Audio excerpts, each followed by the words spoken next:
You unlock this door with the key of imagination. Beyond it is another dimension, a dimension of sound, a dimension of sight, a dimension of mind. You're moving into a land of both shadow and substance, of things and ideas. You've just crossed over into the Twilight Zone.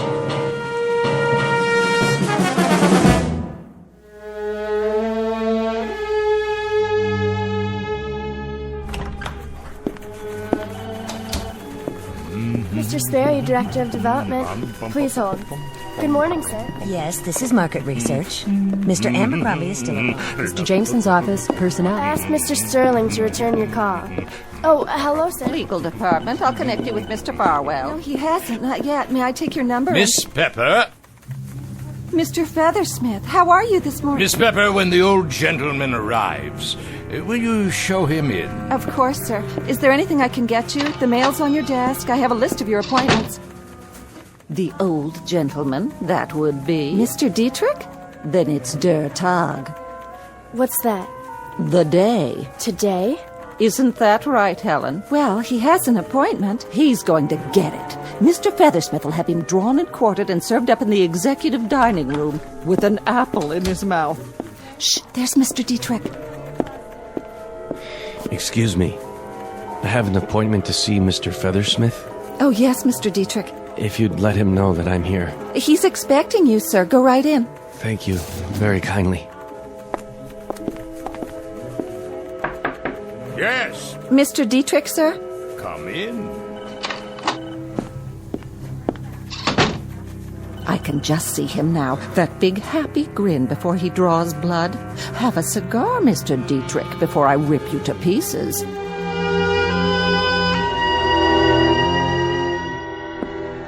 A cigar, Mr. Dietrich?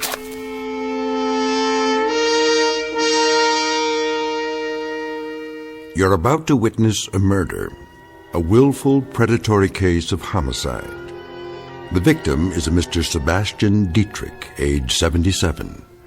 The killer is a Mr. William Feathersmith, a robber baron whose body composition consists of refrigeration coils covered by thick skin. In a moment, Mr. Feathersmith will proceed on his daily course of conquest and calumny with yet another business deal. But today's deal will be one of those bizarre transactions that take place only in an odd, out-of-the-way marketplace known as the Twilight Zone. And now, back to the Twilight Zone with Of Late I Think of Cliffordville, starring H.M. Wynant, with Stacy Keach as your narrator. I said, would you like a cigar? No, thank you, Mr. Feathersmith. You asked me to come here at 2, and it is now 2. What did you have on your mind?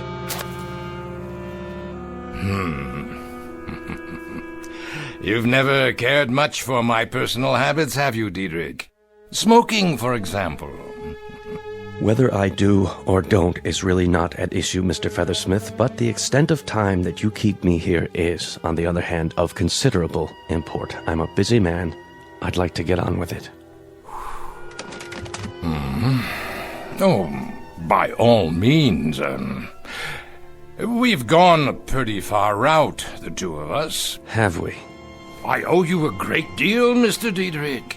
I remember vividly the afternoon many, many years ago, back in Cliffordville.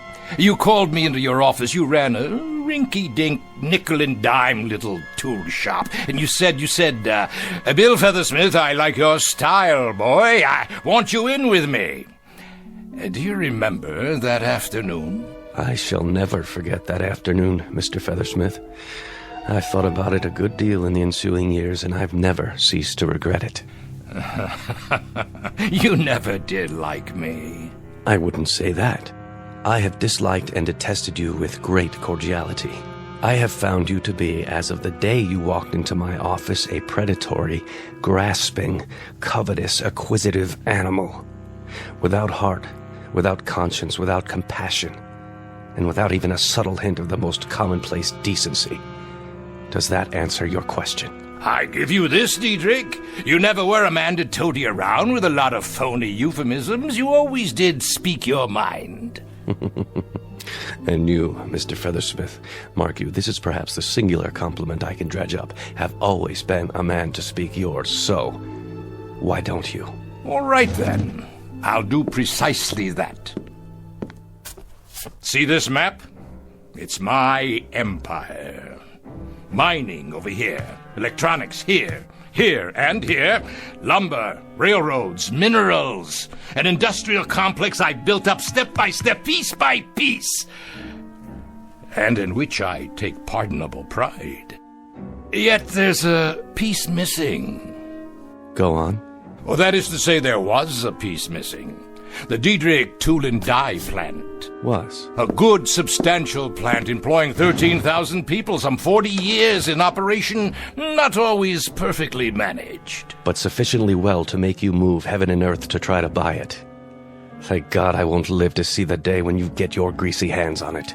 Of course, as a matter of your financial problems, I happen to know, Mr. Diedrich, that you secured a loan of $13 million. This is the note here, isn't it? How do you... I bought the note, Mr. Diedrich. I paid an exorbitant amount of money, far more than it was worth, but it was, let's say, an exceptional opportunity for our lives to crisscross again.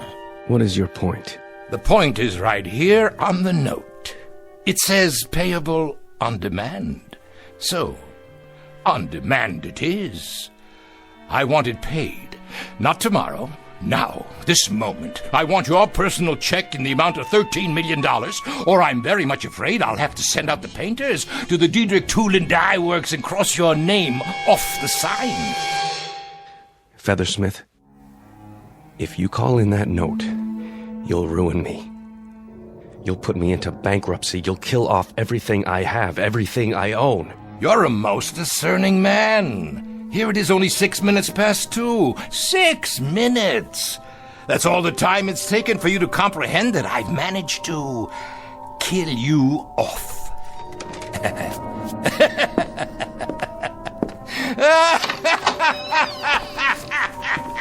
Mr. Dietrich, are you all right? Sir, is everything... Would you like to sit down? You look so pale.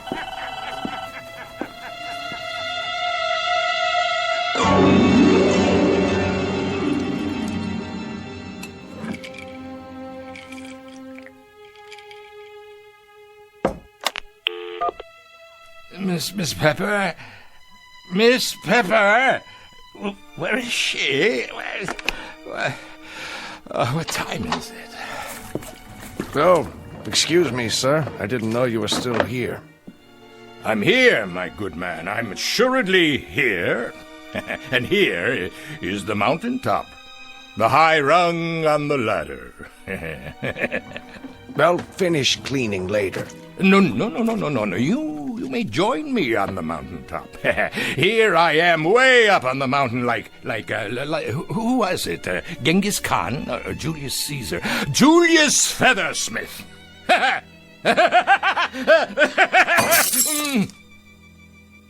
Don't worry, sir. I'll clean it up. Who are you, anyway? I'm Hackett, sir. The custodian, top 3 floors. Well, how would you like a drink, Mr. Custodian of the top 3 floors? Yes, I have another bottle somewhere. Thank you, no, but I appreciate it. How long have you been performing this illustrious task? 34 years, sir. I've been 34 years in the building. I got a gold watch last year. A gold watch? After 34 years. That's practically as long as I've been in the building. But I didn't start here. No. I know indeed. I started in a little town called Cliffordville. Ever hear of Cliffordville, Mr. Hackett? That's a coincidence, Mr. Feathersmith. I was born in Cliffordville. Grew up there. Well, then we have something in common. We're both from Cliffordville, and we both put on our pants, one leg at a time. But there, the similarity ends. Come here, I want to show you something. Yes, sir? See this picture on the wall? Know who it is? Why, I'm not sure. That's William Feathersmith. Me. taken in front of our old home in Cliffordville. Now that was a town, wasn't it? That was a real place. Stately trees, gracious homes, beautiful sprawling park, and real people who knew the value of a buck, people who worked hard to get it. There was none of this crazy stuff about unions, retirement benefits, or antitrust suits, or any of that claptrap. Those were the real times, when a man could go up to the stars if he had a mind to, and the legs to carry him, and the fingers to reach out and grasp. Not like now. Nah, not like now at all. I reckon so. I'm going home now, Mr. Hackett. May as well. No place else to go. Yes, sir. I've been sitting here for 3 hours, all by myself, thinking about Cliffordville. About how I wished it was that way again. I had an old man here today, Diedrich. He gave me my first real job.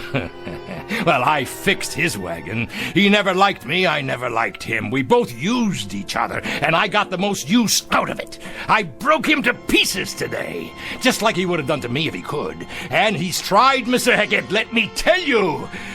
He's tried. Good night, then, Mr. Feathersmith. William Feathersmith, what a crock. Alexander Feathersmith is more like it. Alexander the Great Feathersmith. I've got everything there is to get. But I'm still hungry. Understand? I'm hungry. A 20-course meal. I've got a tapeworm inside me that's taken every bit of it. He cried. What? What did you say? Alexander the Great. He cried because he had no more worlds to conquer. I guess maybe he was kind of like you, Mr. Feathersmith. You know what I wish? I wish I could go back to Cliffordville. Back 50 years ago and start all over. Because getting it all, that was the kick. Not having it, getting it. Good night, Mr. Hackett, custodian of the top 3 floors. Don't forget to wind your gold watch.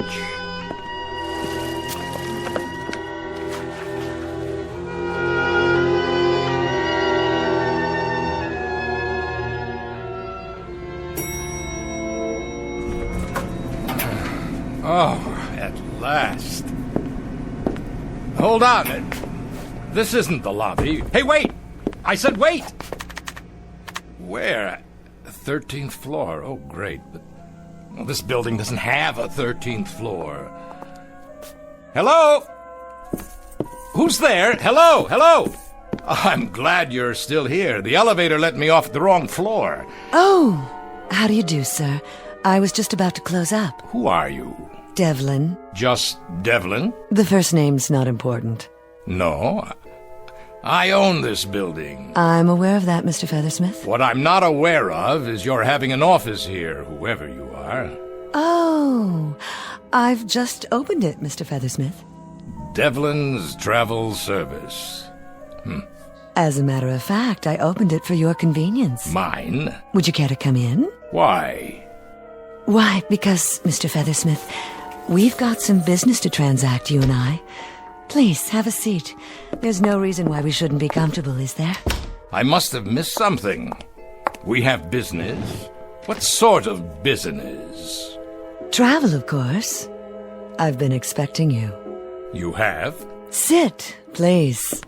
Now, isn't there anywhere you'd like to go? Your heart's desire? Well, there was this town. Of course there was. The name of the town was Cliffordville. Ah, yes, Cliffordville. And it was a pleasant town?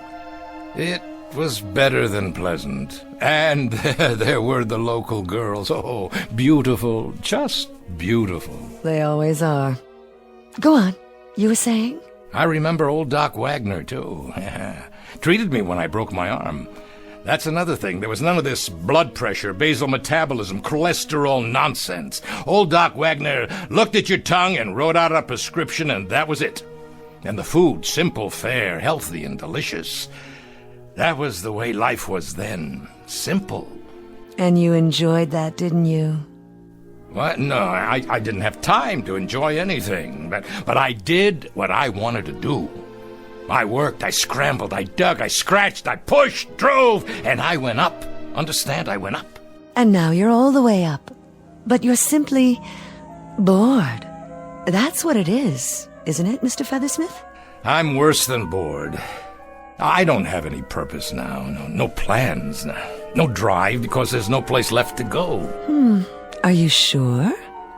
The sign on your door, what does it mean exactly? A succinct suggestion of the kind of service I offer, Mr. Feathersmith. And that is? Just as it says. Travel. Or, more to the point, if you don't mind the rather melodramatic terminology, one might call it time travel. Miss Devlin, I think we may have something to talk about after all. Indeed, Mr. Feathersmith. You've got everything you want. And the pleasure is not in the acquisition. It's in the struggle to acquire. Isn't that the sense of it? Go ahead. So, let's do this. Let's send you back to Cliffordville. The Cliffordville of 50 years ago. And you can start fresh. Acquire. Build. Consolidate. Do it all over again. How does that sound? You're not dealing with a bumpkin, Miss Devlin. This isn't one of those sell your soul for a nickel country boys. Try this. You send me back in time to Cliffordville, but I want to look like I looked 50 years ago. Agreed. Number 2, I want to keep my memory, everything that's happened since, not impaired one bit. Check again. And I want the town to be exactly as it was, the same people. All very easily arranged. Now for the price. I suppose the standard payment is, well, what you call a soul. On occasion, that is part of the transaction, but in your case, I believe we got a hold of your soul some time ago. Let me check.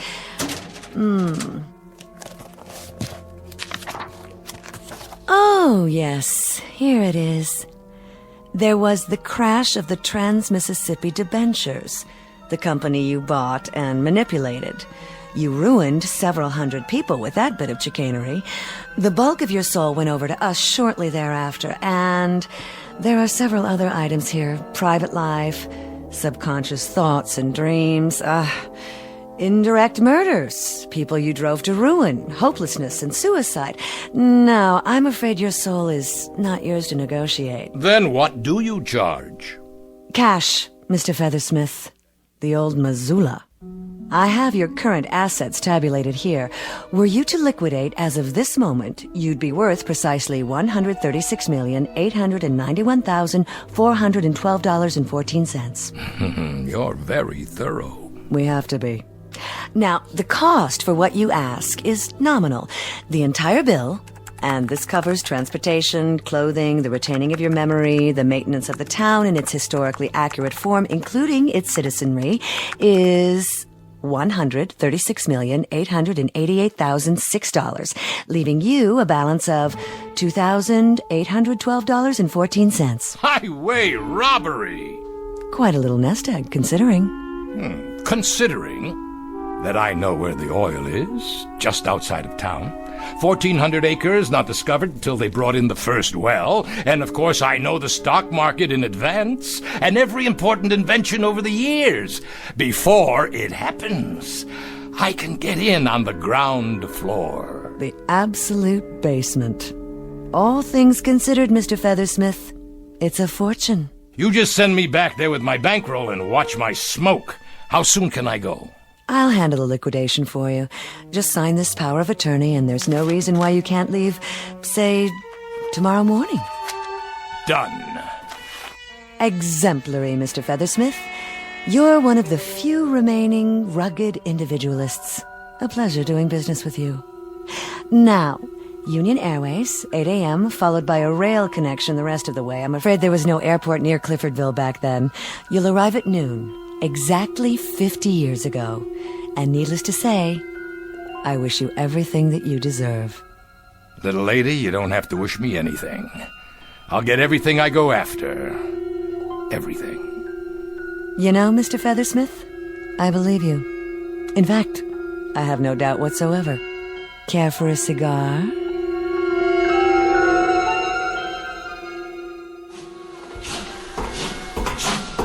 Here's your stop, sir. Are you sure? Yeah, this is it. Yes, there's the town square. You need a hand with your bags? I don't have any bags, and I don't need a hand from anybody. Then good day to you, sir. Enjoy your stay in Cliffordville. All aboard! Cliffordville. The devil, you say?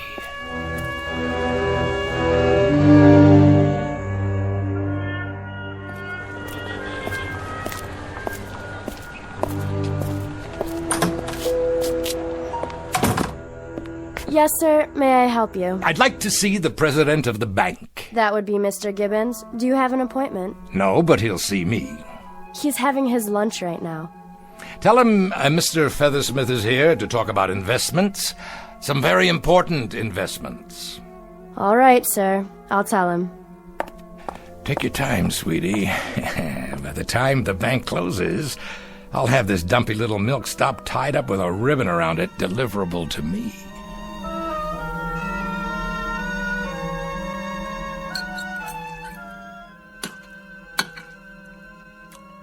I'll only be a moment, sir. I don't normally let business interfere with pleasure. I never allow pleasure to interfere with business. The name is Feathersmith. I'm not a peddler, a drummer, or door-to-door salesman. I'm here to make myself rich, and in the process, you'll pick up a few crumbs of your own. I beg your pardon? The Widow Turner's land. The south end of town. Is it available? The Widow Turner's land. There were 1,400 acres. Mr. Gibbons, is there an echo in here? No, indeed. It's just that... Well, sir, you're talking about a valuable piece of property. A beautiful spot. Singing birds and constant sunshine. A Garden of Eden for a man with vision. The potential is unlimited. It's a swamp for mosquitoes, and the potential's malaria. I just want you to tell me who owns it and how much they want for it. As a matter of fact, it was purchased from the late Mrs. Turner's estate by... yours truly. In partnership with a Mr. Sebastian Diedrich. Diedrich, huh? What do you know? Well, do you suppose you and Mr. Diedrich could be persuaded to part with your land, assuming the price is right? As valuable as it is... Well, sir, everything has its price. How does $8 an acre sound? Lovely. Good.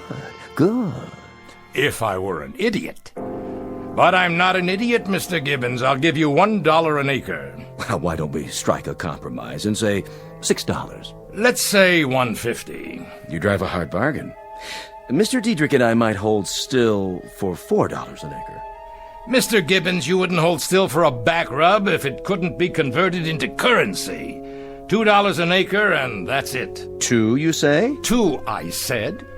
And 10 minutes from now, it'll go down to $1.60. Going. Gone, Mr. Feathersmith. I presume this will be a cash transaction. You bring the deed over to my hotel tonight, properly signed and notarized, and you'll have your money. Well, now, sir, this is the way I like to do business. No fiddling around, just two staunch men of goodwill who know what they want. Wouldn't you agree, Mr. Feathersmith? I'll agree with you all the way down the line, Mr. Gibbons, as long as you keep both hands on the table.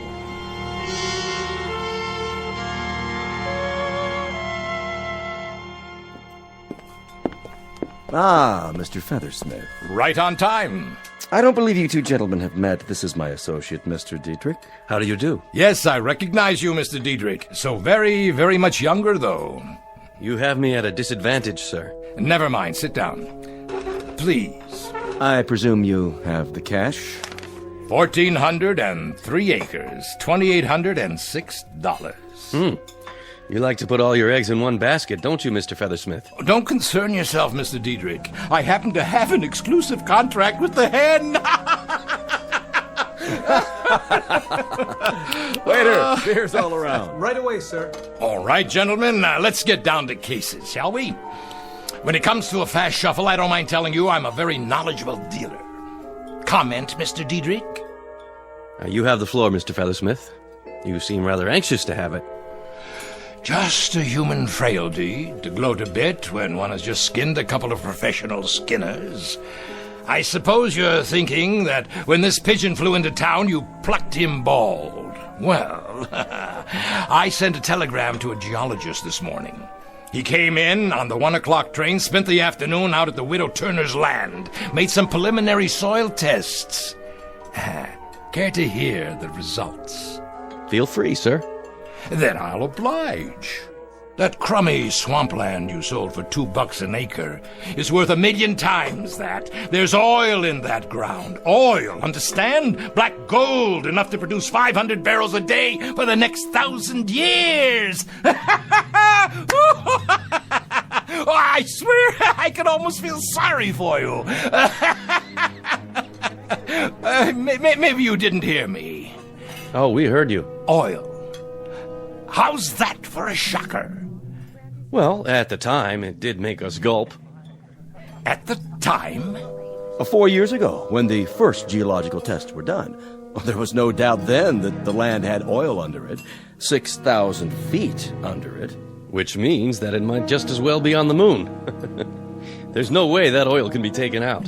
What do you mean, no way? I could drill down 1 mile, 2 miles if need be. Well, you could, perhaps, Mr. Feathersmith, but nobody else on Earth could, unless you've already invented such a drill. Of course, I forgot. It wasn't until several years later that they came up with a drill bit strong enough to... Something wrong, Mr. Feathersmith? Not feeling too well? Something I ate. Oh, something you ate, no doubt. Something like crow, sir? Excuse me.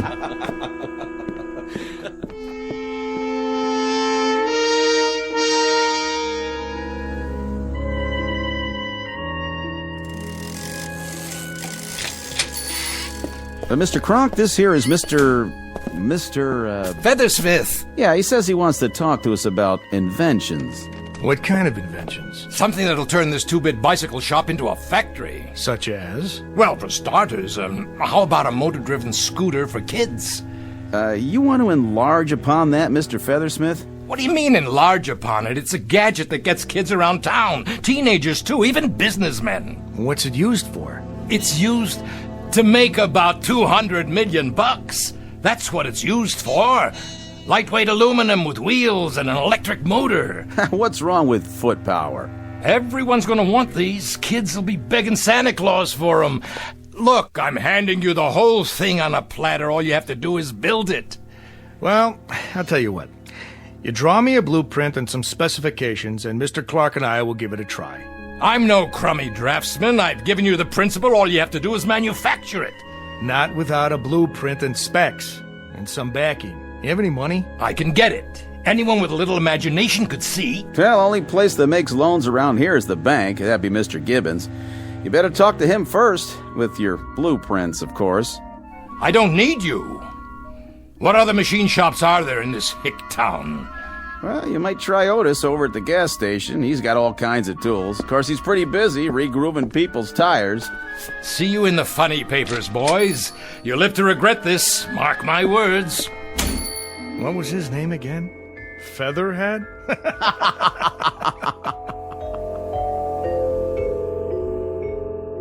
Modems. You connect your home computer to the telephone line. Your home what?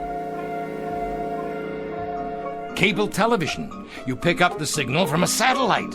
What's a satellite? Listen, you download it over a dish network. Dishes? But nobody watches TV in the kitchen. Pantyhose. I say take off your garter belt now and throw it out. Now. And I say get out of my store. All the way out. You have a filthy mouth, sir.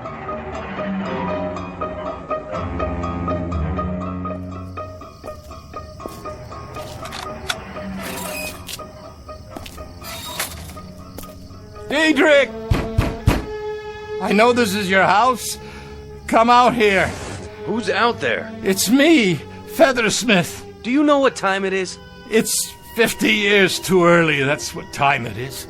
Listen, I played it all wrong. I should have had it done the way it happened in the first place. I'll start in the morning, just like I did before. What are you talking about? You said I had get up and go. You said I had drive. Then I went to work for you and I moved up from there. You want to do what again? I want to go to work for you. I wouldn't hire you if you were the last man on Earth. You're a loudmouth clod born to get suckered out of his last quarter. Now let me have my sleep. I got to rest. Oh, this pain in my chest. Are you all right, sir? You look pale. Why don't you sit down on this bench? Doc Wagner? Is that you? Now, you must be the new fella in town. Nothing but idiots in this place. Now, take it easy. That's not a very good pulse. Not good at all. Never mind that. How do I get through to these village idiots here? They're peddling their lives away on bicycles, and I'm trying to give them the space age. I don't know much about that. But I can tell a bad pulse when I feel one, and yours feels like the heart of a 75-year-old man. You sure don't take care of yourself. What did you say? The pulse of a what? A man in his 70s. If I've said it before, I've said it 100 times. Modern man drives himself to an early grave just trying to keep up with the pace of life nowadays. Why, that dirty, cheap little thief. She didn't change me inside. That's why I'm so tired. That's why I can't make it here, because inside I'm old, the way I was. Swallow 2 of these pills. You horse doctor. I remember when you were diagnosing acute appendicitis as cramp colic. Go on, get out of here. You couldn't diagnose anything. Well, I can diagnose insanity when I see it. And that's what my diagnosis is in your case. Insanity. Plain and simple. I don't need you. I don't need this jerkwater town. If I were you, I'd check myself in for observation. At a mental hospital. Well, you're not me. It was that Devlin dame. That dirty, two-timing little hustler. Why, Mr. Feathersmith, everything all right? You look a bit queasy. You miserable. Now, let's be fair. Nothing was said about changing your chronological age. You wanted to look 30. And you do. We said nothing about your insides. Your heart, veins, kidneys. What about this town? You wanted it as it was. The contract was very specific. It's really not my fault that your memory is so imperfect. And as to the possibility of investments, your problem was that you leapt before you looked. But everything else is wrong, too. I mean, the deals, the inventions. They've never heard of space shuttles or microchips or... Of course they haven't. And you, Mr. Feathersmith, because you're a wheeler-dealer, a raider, because you're a taker instead of a bringer, you are now what is commonly referred to as behind the old 8-ball. Look, I don't want much. I swear to you. Make it the way it was, that's all. Get me back with Dietrich. Let me start out there, that's all I ask. I think we might be able to arrange that. Mind you, purely as a gesture of sympathy, though it hurts me to mouth the word. Frankly, you are so unhappy, so totally abject a creature that I cannot find it in my... well, in the place where you'd normally find a heart, to leave you here. There's a train out at midnight. A special train. Bless you, Miss Devlin. Please. I won't forget this. There is a small surcharge for the service. How much? $40. Things do cost, Mr. Feathersmith. I don't have $40. I don't have 10. I don't have... What's this in your pocket? Well, how about that? This is your night. You have one negotiable item left. The deed. All you need to do is liquidate it. But who'd buy it? That I wouldn't know. What do I do? You've got a few seconds. Find yourself a customer. It's as simple as that. But where? There's a young fellow over there on his way home. You could ask him. It's bargain night, right here. Huh? 1,400 acres of singing birds, constant sunshine, all for $40. Here, please. Well, for $40, I might be able to... All aboard! Please hurry. There. You won't be sorry. You'll be rich. Hey, what's your name, young fella? Hackett, sir. Bill Hackett.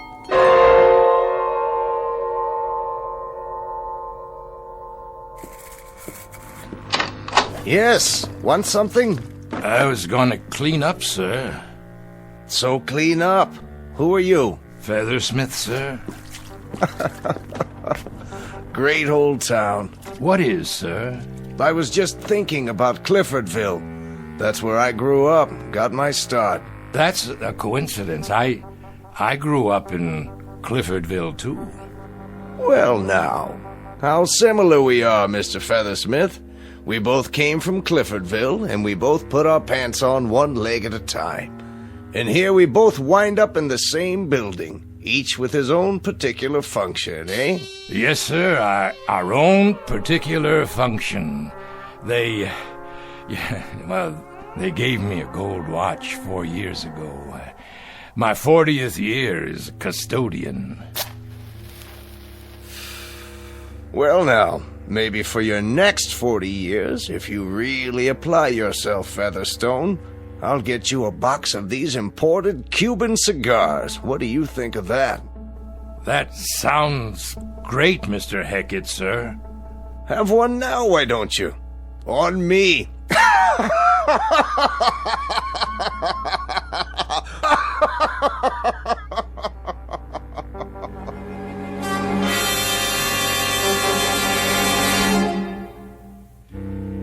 Mr. William J. Feathersmith, tycoon, who tried the track one more time and found it muddier than he remembered it, proving with at least some degree of conclusiveness that nice guys don't always finish last, and some people should quit when they're ahead. Our tale of Iron Men and irony, delivered FOB from the Twilight Zone.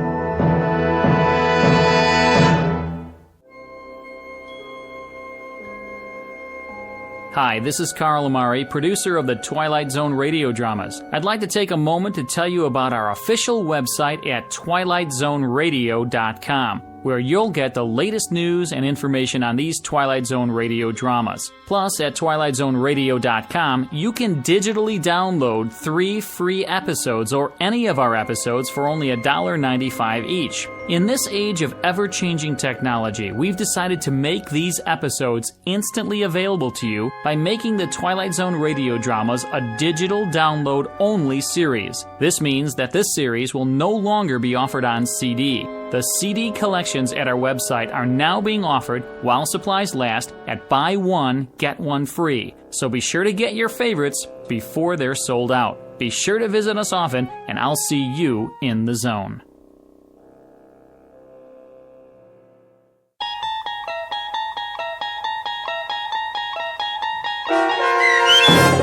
Of Late I Think of Cliffordville, starring H.M. Wynant, with Stacy Keach as your narrator, was adapted for radio by Dennis Etchison and based on a script by Rod Serling from a story by Malcolm Jameson. Heard in the cast were Susan Hart, Joe Forbrick, Doug James, Christian Stolte, Mike Baccarella, Jeff Lupetin, Meg Thalken, Jessica Schramm, Lynn Foley, Carl Amari, and Christy Schramm. To learn more about the Twilight Zone radio dramas and to obtain audio cassettes and CDs of these programs, visit our website at twilightzoneradio.com. This copyrighted radio series is produced and directed by Carl Amari and Roger Wolski for Falcon Picture Group. Doug James speaking.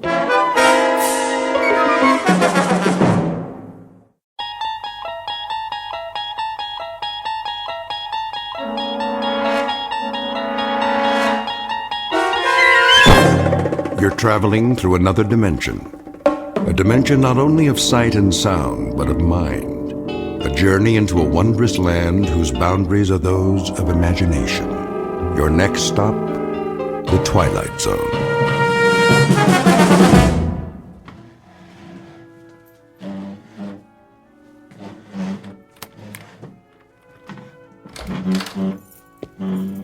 Marvin? Yes, sir. What do you think you're doing? Moving the table, sir. Why, whatever for? The party, Mr. Fitzgerald. Party? What party? Mrs. Fitzgerald, sir, for her birthday. Oh, good Lord, is that tonight? I understand that it is.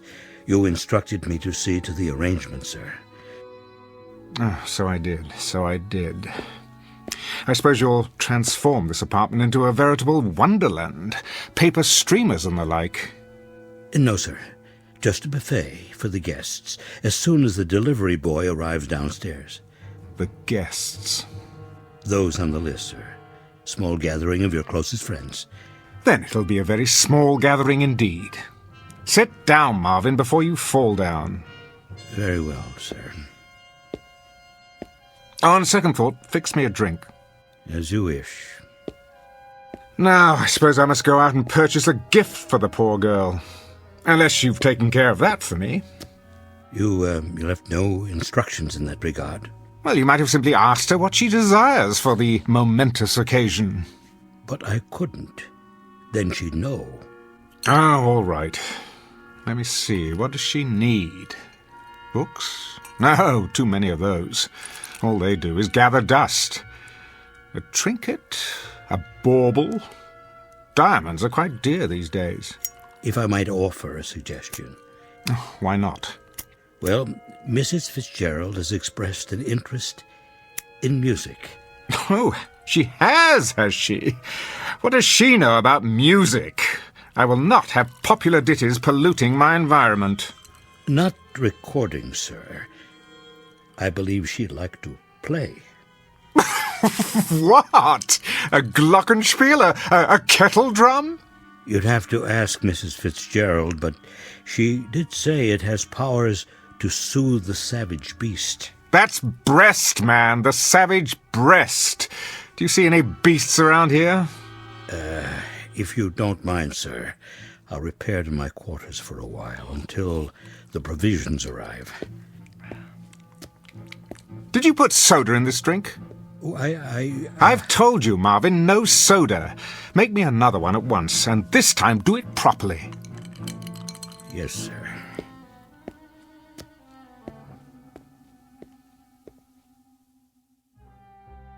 Mr. Fitzgerald Fortune, theater critic and cynic at large, on the day of his wife's birthday.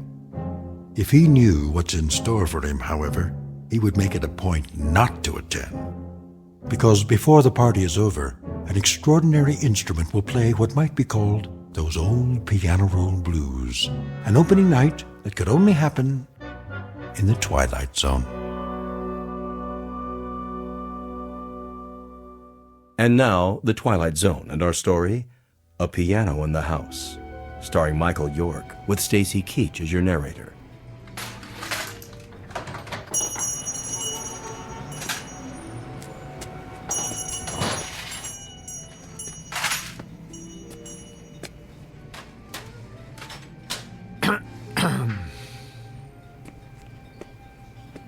Yeah? How do you do? If you don't see a price tag, ask.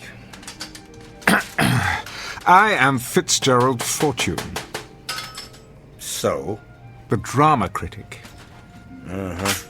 Isn't rudeness a handicap in your line of work? What's it to you? I saw the name of your shop, Treasures Unlimited. I stepped through the door, fully expecting to encounter some sentimental old biddy wearing an ostrich-plumed hat and a moth-eaten feather boa. Instead, to my sincere delight, I believe I've discovered a fellow misanthrope. What's that?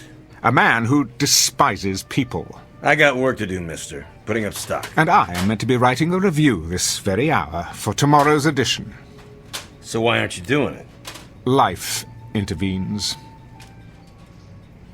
Looking for something in particular? A gift for my wife's birthday. Well, you're in the wrong place. This isn't a gift shop. It's a junk store. Exactly.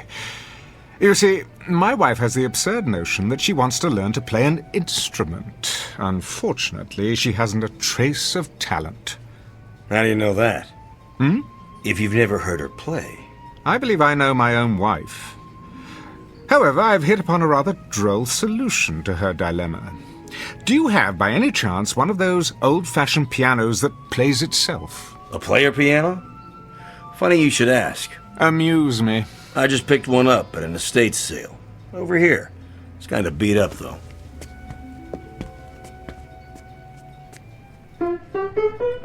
Splendid.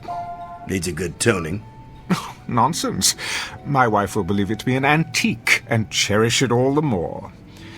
Would you play something, please? I can't play. Takes these paper rolls. Came with a whole bunch of them.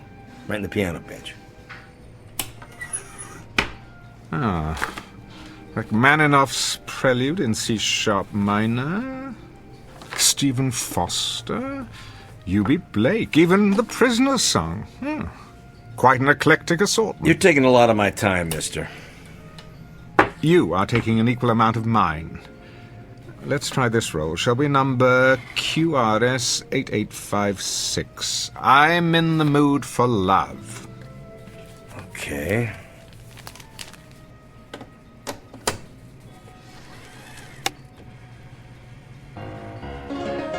There we go.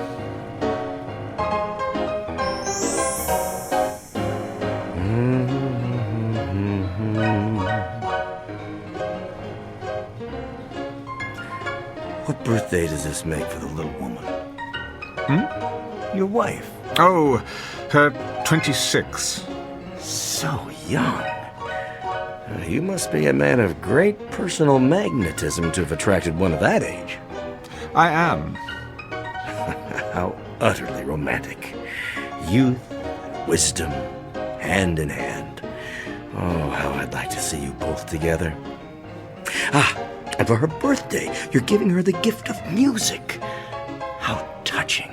What is the price of the piano? You are taking your young bride out somewhere tonight. A quiet nook, where you can be lost together in the midst of this great city, looking into each other's eyes. How much? Where's the tag? And worth every penny. A bit of restoration to take care of the finish. The mechanism still works, so since it's a birthday present, let's say, take 20% off that. No, make it 40. Forget the sales tax. Done. I shall require delivery before 6 o'clock this evening. The address is on my check. Certainly. I wouldn't want a lady to be disappointed on her birthday. How remarkable. And what's that? Are you aware of how susceptible you are? I am? To the power of music. Isn't everyone? To some degree, I suppose.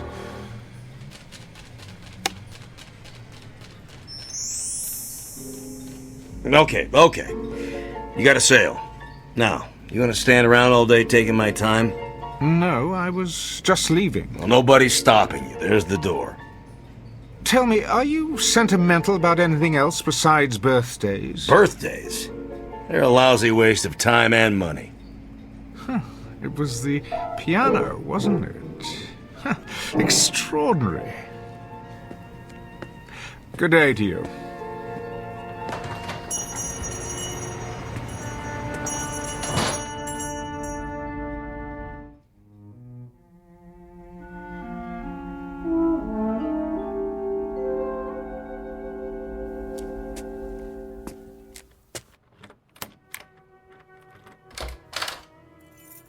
Marvin? Marvin?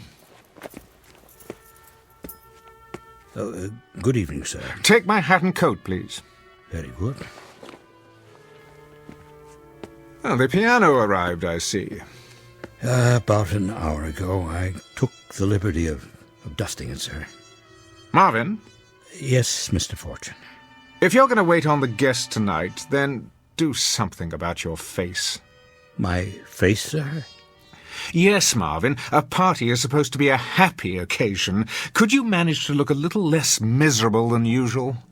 I will try, sir. Do that. Anything will be an improvement. You may make my evening martini now. Right away. Is that you, Gerald? Yes, Esther. Hello, darling. How was your day? Oh, fine. The museum again with a friend. Been going there quite a lot lately. I have. You said you wanted me to improve my mind. Indeed. One can never know too much. And what else would you like me to do? Well, there is one thing. And that would be? You might consider letting Marvin go. What do you mean? Show him the door. Give him the sack. In short, find a replacement, and as soon as possible. Oh, really, Gerald? I'm quite serious. What has he done now? It isn't anything he's done, it's his appearance. He seems the same as always. Well, that's the trouble. It's the way he looks. I can't bear coming home only to be confronted by that lugubrious expression on his face. I find it unspeakably depressing. Don't you? Not particularly, Gerald. Look at him, like a hound dog, ready to burst into tears at any moment. Surely we can find a servant who's more cheerful to have around. Keep your voice down. Why? There's no need to hurt his feelings. The man has no feelings. He's a clod. Gerald. You haven't commented on the piano. I was about to.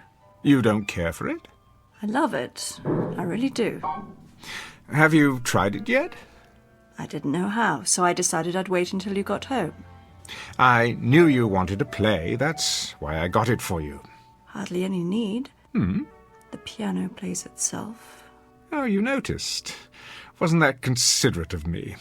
I thought I'd save you the trouble of all those tedious lessons, only to find out at the end that you had no gift for music. I see.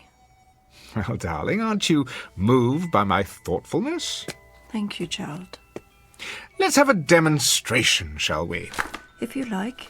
Marvin, is this thing plugged in? Yes, sir. Good. You see, these paper rolls are punched with holes. All you do is select one, insert it, and throw the switch.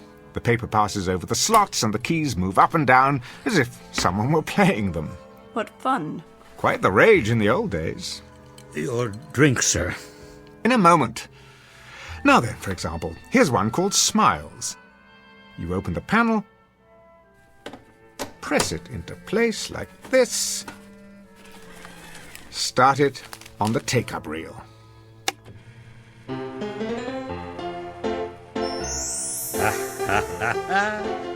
Yeah, they don't write them like that anymore. What on earth is the matter with you? Oh, nothing, sir. Nothing at all. Marvin, are you all right? I'm very well, thank you, madam. Oh, but you're smiling. Am I?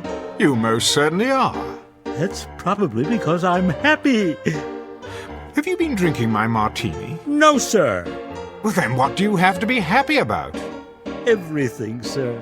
I make good money, got a nice place to live, my health, money in the bank. I like my job.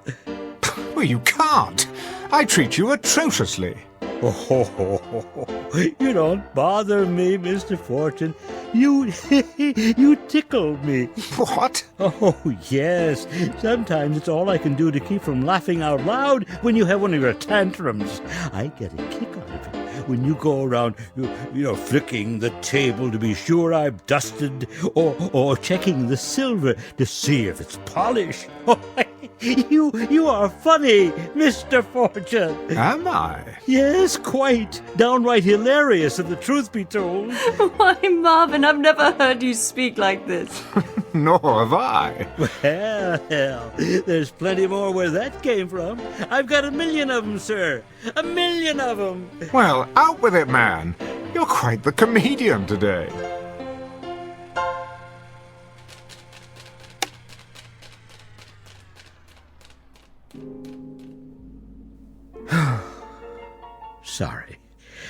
Sorry if I spoke out of place, sir. Well, on the contrary, Marvin, I'm glad you did. Will there be anything else, sir? Not at the moment. You may go now. Very good, sir. What a strange thing to happen. Wasn't it, though? An odd moment for us all. Most definitely. Who'd have thought that behind that gloomy exterior the man was concealing a sunny nature? I can't imagine how it happened. I believe I can. I'd say it was because of something extraordinary that has come into our lives. Something absolutely extraordinary. So, what really happened, Gerald? Marvin behaved so strangely a moment ago, and then he stopped, suddenly. Perhaps it's not so strange after all. I've always believed that we have two faces, the one we wear and the one we keep hidden underneath. The problem has been to find some method of revealing that hidden face. I suppose it helps if you know what particular hidden face you're looking for. But now it appears that I, at least, have the means. I don't understand, Gerald, and I'm not sure I want to. See you in a while. Esther, wait. Let's try another one. I have to get ready. No, not yet. Let's play something a bit more intense. Some other time. Bear with me, Esther. An experiment, if you will.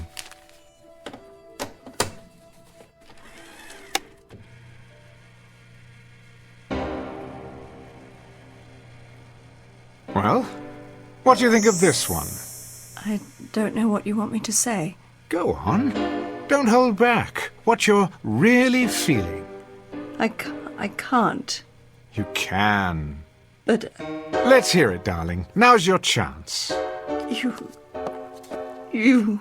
Spit it out. You... beast. That's the girl.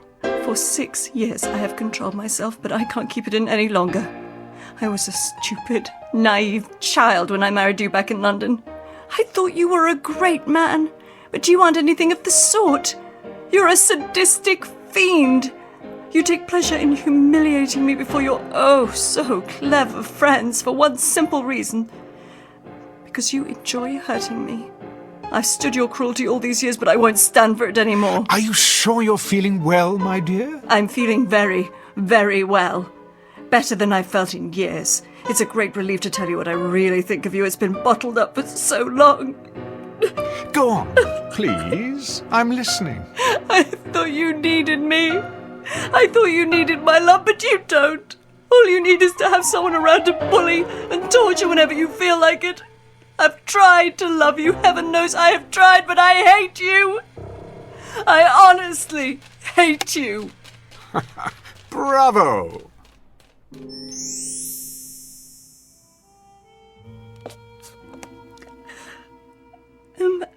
I'm terribly sorry. May I congratulate you on a remarkable performance. Had it been on stage, my dear, I would have given you a superlative review. I don't know what possessed me. I do. That was your hidden face. I've suspected for years that beneath your unemotional facade, you were an hysterical little girl, and I was right. But how? Haven't you seen what's in the record shops these days? There is music for every conceivable occasion. Music for a rainy day, music for a romantic dinner, music to read by, music to dance by, music to dream by, music to do everything under the sun by. Could it be that this anachronistic old piano, the product of a more sensible time, has provided music to help us expose our hidden selves by? I still don't understand. Well, it's quite simple, really. Marvin was hiding his inherently happy nature, which was revealed when he heard happy music. You were concealing hysteria, and when you heard hysterical music, you couldn't hide yourself either. You mean the piano? That's exactly what I mean. I seem to have bought you a more interesting birthday present than I imagined. A kind of sonic lie detector, if you will. I wonder what other people are hiding. Our friends, for example. Gerald, please, promise me not to play the piano at my party tonight. I mean, to let it play itself. I promise no such thing. I wasn't looking forward to the festivities, but now I believe we may be in for a most amusing evening.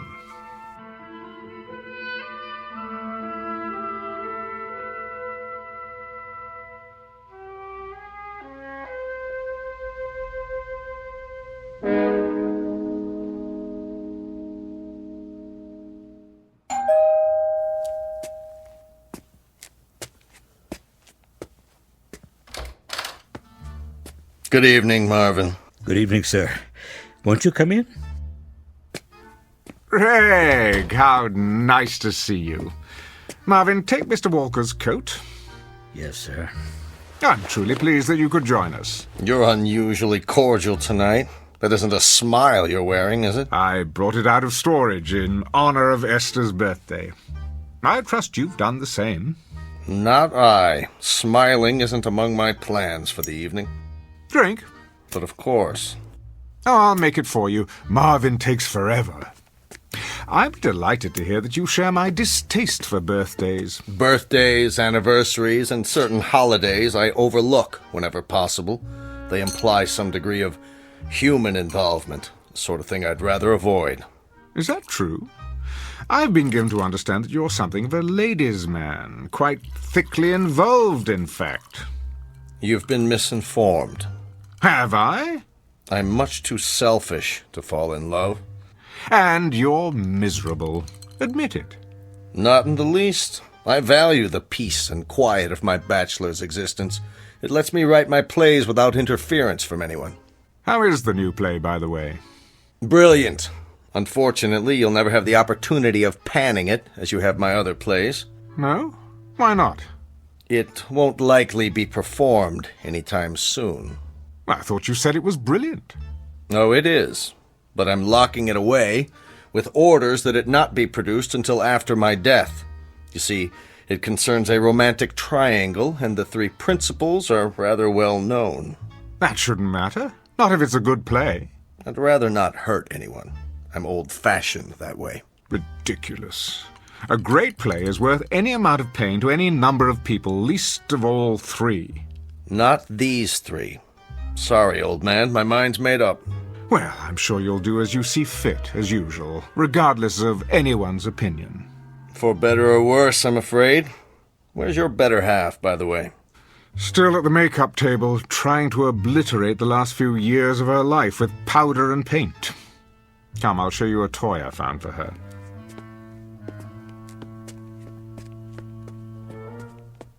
Well, well.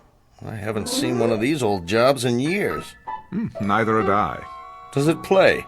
Remarkably well. Let me demonstrate. It's just this little switch here.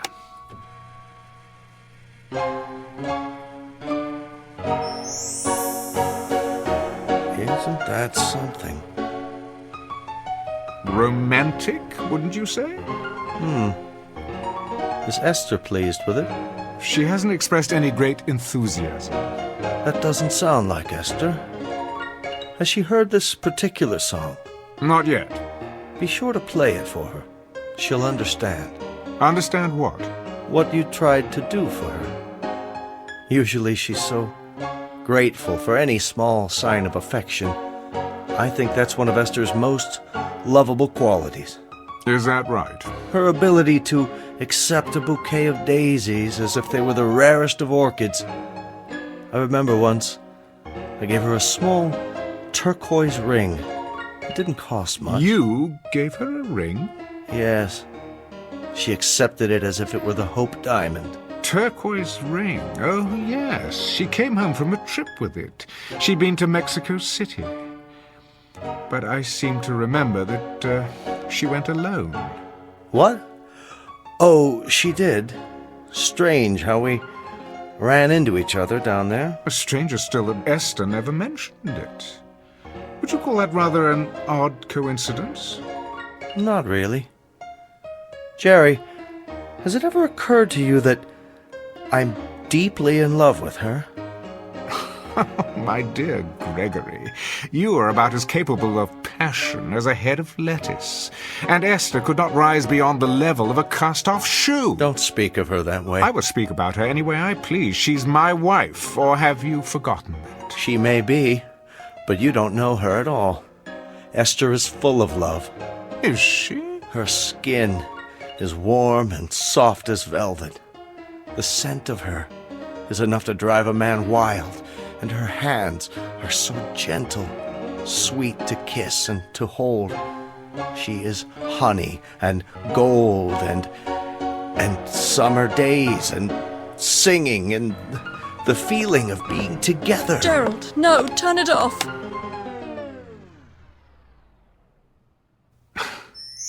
I'm sorry you did that, Esther. I don't know when I've been so entertained. And you, Greg, why would you say such things? Sorry, Esther, I don't know what came over me. It's just as well. I never enjoyed deceiving you, Gerald. My dear, you are incapable of deceiving me. I've known for years your capacity for doing any number of sordid little things. The only revelation tonight has been the specific details of an unsavory affair. I'd better leave. Oh, don't be a schoolboy. We're in for a grand time this evening. Ah, our other guests are arriving. Before I welcome them, Esther, may I wish you a happy birthday? I hope that your next 40 years will be equally rewarding. What are you up to? Why, nothing, dear. Simply being the perfect host. I'll get it, sir. Don't bother, Marvin. I prefer to do the honors myself. Jerry, please don't play the piano again tonight. It's not something to fool around with. I'm not fooling around with it, Esther. I'm using it with deadly accuracy. Hi there, Jerry. What happened to Marvin? Here, Miss Moore. Good evening. Marge, dear, do come in. Marvin will take your wrap. Well, don't just stand there, Gerald, devouring me with your eyes. I know what's on your mind. Oh, kiss me, you fool. Like this? Oh, that's better. Marge, I'm quite vexed with you. You are? You promised the next time we saw you, you'd be svelte as an antelope. And what am I now? Oh, don't answer that. I've been on more diets than a jockey has horses. Somehow they always throw me before we reach the finish line. Esther, happy birthday. Hello, Marge. I have a present for you. Margie. And you. I'm not even speaking to you, handsome. You haven't called me in months. Somebody else been taking my place? As a matter of fact, yes. We've just had a most illuminating discussion about Greg's new romance. Gerald, don't tell me who she is. I may go after her with my claws. Worse yet, you could sit on her and mash her to death. Same old Jerry. Now, who's going to make me a drink? Marvin will take care of you. I believe another stagecoach has arrived. Jerry, are we early? Oh, not at all. You're just in time. Darling, you look positively radiant. How do you do, Mr. Fortune? Pleased, I'm sure. And you are... Oh, this is Roberto, my escort. Ah, I would never have guessed. And how is everyone at the Last Chance Ranch these days? Oh, Jerry, behave. Come in, come in.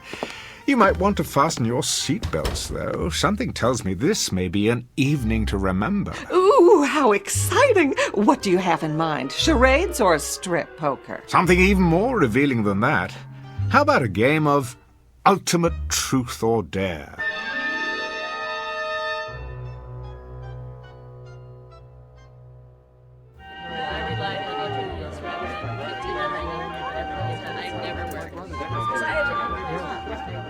Pick up the empty glasses, will you, Marvin? Yes, sir.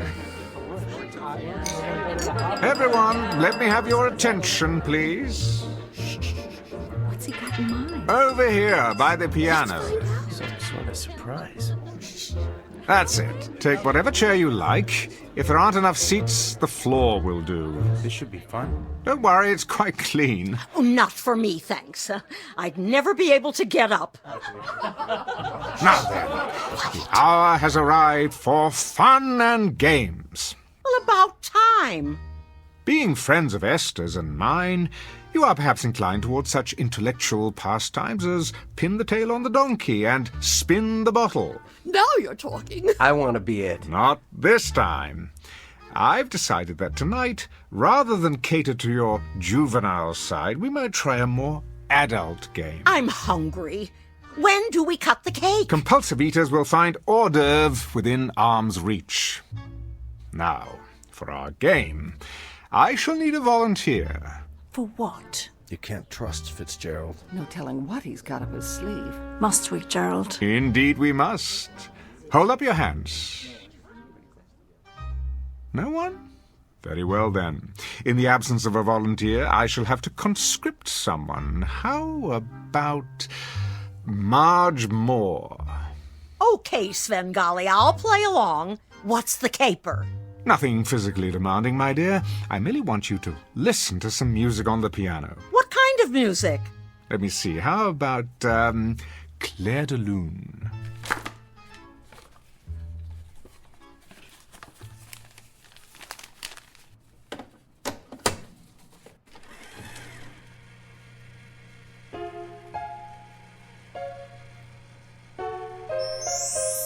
Isn't that beautiful?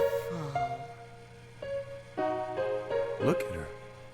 She's going into some kind of trance. This is going to be good. Talk to me, Marge.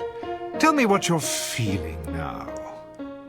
My name is not Marge. It's not? What is your name? Tina. That's a pretty name. Tell me about yourself. What do you want to know? Who are you, Tina? A little girl. And what do you like to do, Tina? I like to dance. Good girl. Would you like to dance for us, Tina? All right.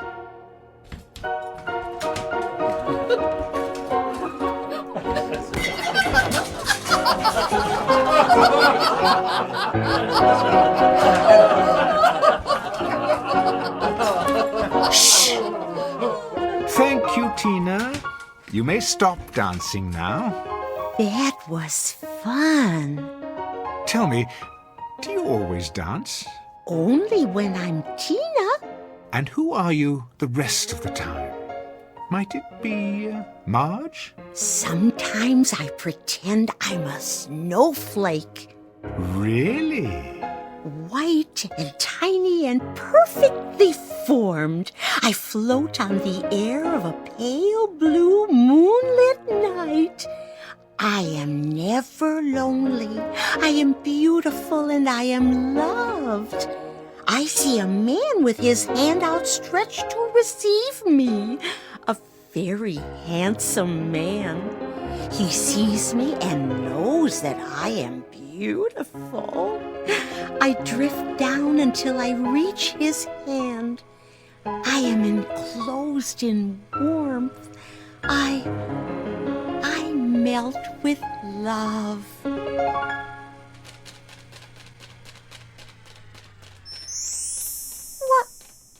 What? Where am I? Never fear. It's all in fun, my dear. What have I done? Nothing. Only an amusement for our guests. Why? Because I asked you. You were very compliant. But why me? Now, I chose you because I thought you could take a joke. Jokes are supposed to be funny.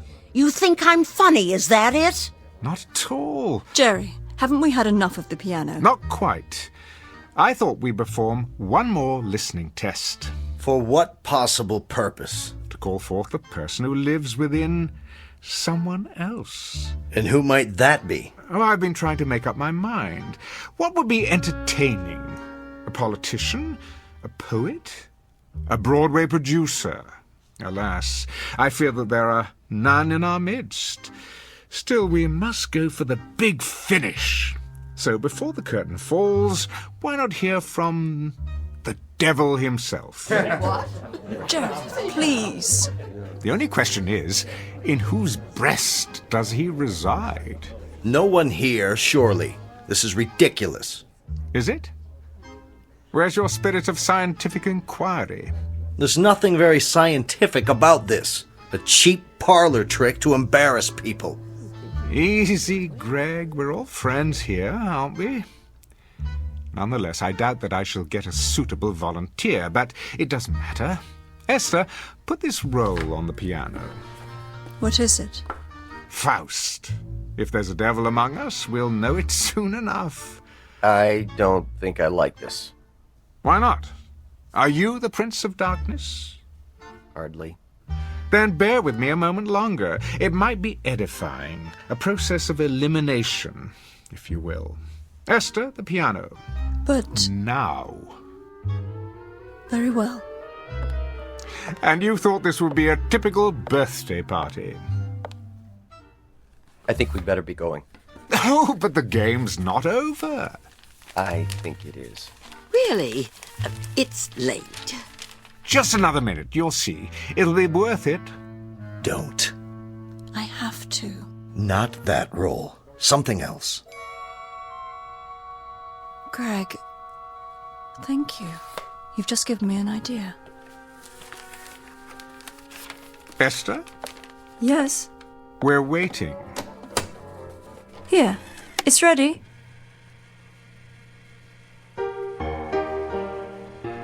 That's not Faust. What is it? Brahms, I think. Yes, his lullaby. That's not what he asked for. Gerald, I seem to have made a mistake. Will this one do? Gerald? Gerald, can you hear me? What's good for the goose, I always say. Speak to us, devil. Go on, out with it. I am afraid. Do tell. And what are you afraid of, devil? I'm afraid of the dark. You're no devil. Listen to your voice. You're a frightened little kid. That's supposed to be a secret. It is, huh? Do you have another secret? Go on, tell us all your secrets, Jerry. This moment will never come again. For once, you're center stage. You have an audience in the palm of your hand. Yes, Jerry. Tell us. I'm afraid of you all. Afraid of people. But why? Who are you? Really? A small boy.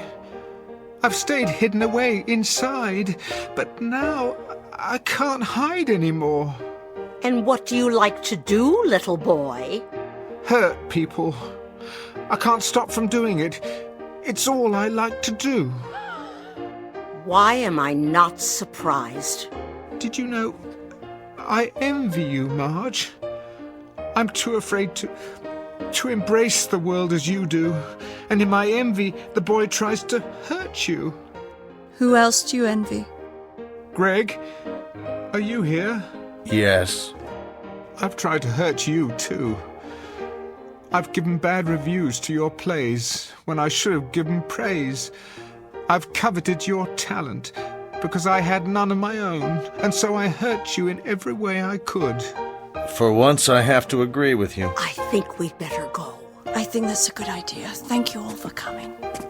Yes. I'll call you. Take care, Esther. We love you. I'm sorry you had to see this. Good luck. Esther, I've hurt you most of all. You came to me with love, but I couldn't accept it because it frightened me. I never learned how to return love except as a child does, with shrieks and blows and indifference. It must have been very, very difficult for you. Good night, Esther. Call me if you need me. But I do. Wait. Where are you all going? I don't want you to leave. Come back. Esther, come with me now. Will you do that? Yes. Yes, I will. Let me get my coat and purse. Don't leave me. If you do, I'm going to be very, very naughty. Ready? I'm ready. No! No, please! They were laughing. I'm sure of it. Nobody laughs at me. I'll show them. I'll show them all. See, I'm being bad. Very, very bad. Stop that hideous music. Make it stop!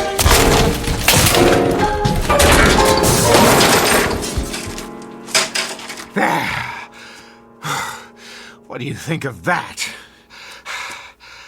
Mr. Fortune. What's happened? What's happened? What have I done? Where... Will there be anything else this evening?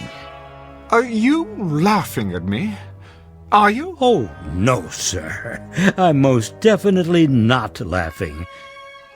Because you're not funny anymore. Marvin! Marvin! Wait! Not you too! Don't leave me! Don't! Don't!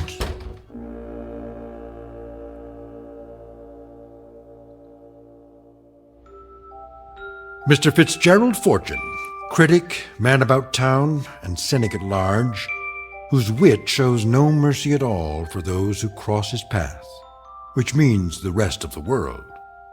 A man who went searching for a hidden cast of characters and instead found what is concealed within himself. As the house lights dim just off the Great White Way at an empty theater in the Twilight Zone.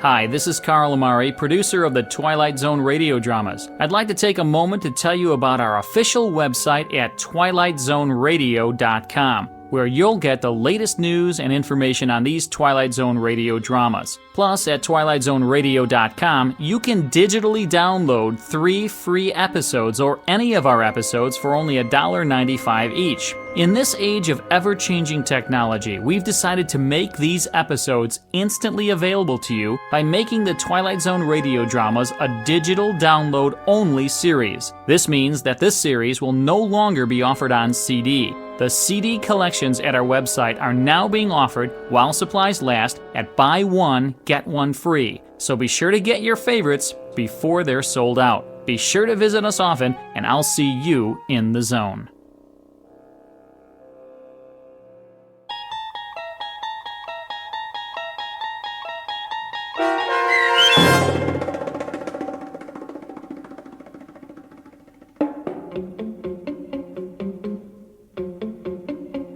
A Piano in the House, starring Michael York, with Stacy Keach as your narrator, was adapted for radio by Dennis Etchison and written for The Twilight Zone by Earl Hamner Jr. Heard in the cast were Sarah Wellington, Christian Stolte, Renee Matthews, Doug James, Herb Graham, Meg Thalken, Rosalind Alexander, Rick Vargas, and Kurt Nabig. The producers of The Twilight Zone wish to thank CBS Enterprises and the Rod Serling estate for making this series possible. This copyrighted radio series is produced and directed by Carl Amari for Falcon Picture Group. Sound design and custom Foley effects for The Twilight Zone by Cerny American creatives Bob Benson, Craig Lee, Michael Slaybach, and Matt Sorrow.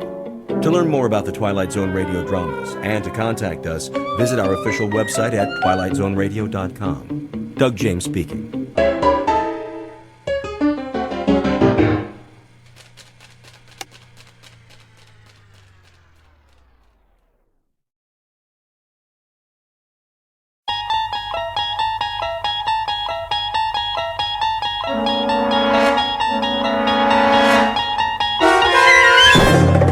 There is a fifth dimension beyond that which is known to man. It is a dimension as vast as space and as timeless as infinity. It is the middle ground between light and shadow, and it lies between the pit of man's fears and the summit of his knowledge. This is the dimension of imagination. It is an area which we call the Twilight Zone.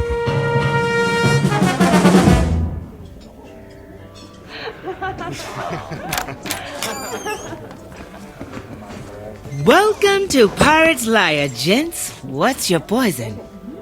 Pirate's Liar? Doesn't your sign say Pirate's Lair? It was supposed to say that, but that's what happens when you hire a sign painter that can't spell. Are you here to complain about our sign, or are you here to shuck and drink? He's more finicky than me. Yeah, I won't complain if you bring me a pitcher of beer. Now, I can see you're a big boy. But are you going to share, or is that all just for you? Just for me. And for you? But why didn't you just have the painter fix the sign? It's funnier this way. It is? Why? You new to the Everglades? Sort of. I told you, he's finicky. He's a documentary filmmaker. He does the thinking. I'm his cameraman. I do the hauling and shooting. So, you're a working man, and that's why you're doing all the talking, too, so you can get to shucking and drinking. Yep. So, what's your movie about? The plight of the Everglades? I got a feeling you're the sensitive sort. Shall I bring you a Shirley Temple? Yeah, and put an umbrella in it.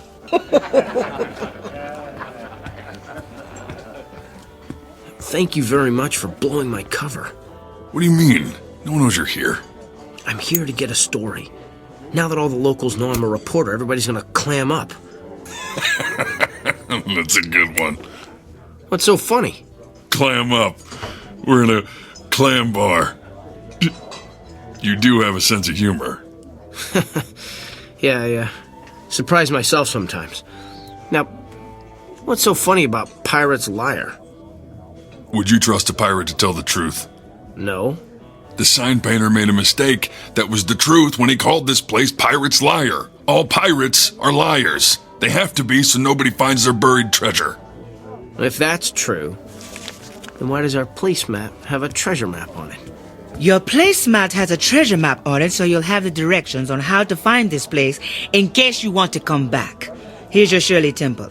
Yep. Here's your pitcher of beer. Any other questions? Yeah. What smells like fish? Me. I'm a fishmonger. I do a lot of shucking.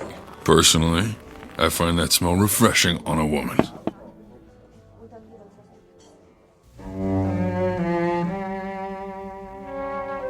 Pirate's Liar, an out-of-the-way clam bar on the edge of the Everglades, a battleground for one of nature's last great struggles for survival. An environment as beautiful as it is dangerous, as filled with treasures as it is with death, and as breathtaking as the smell of fish. Documentary filmmaker Richard C. Avendon and his one-man crew Mongo Brewster are about to begin a potentially prize-winning documentary as they begin an expedition deep into unexplored regions of the Everglades and the Twilight Zone. Here's your bill. Who gets it? I do. I'll be outside getting some fresh air when you're ready. Are you Charlene? Yep. What's this phone number under your name? That's my phone number for the big guy, just in case he loses his treasure map. Catch more flies with honey than vinegar.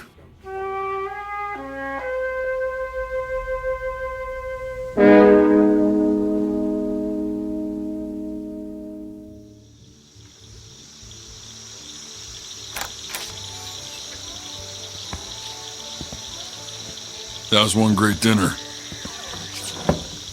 And, thanks for the wonderful service. And thank you for the wonderful tip the big guy told you to leave.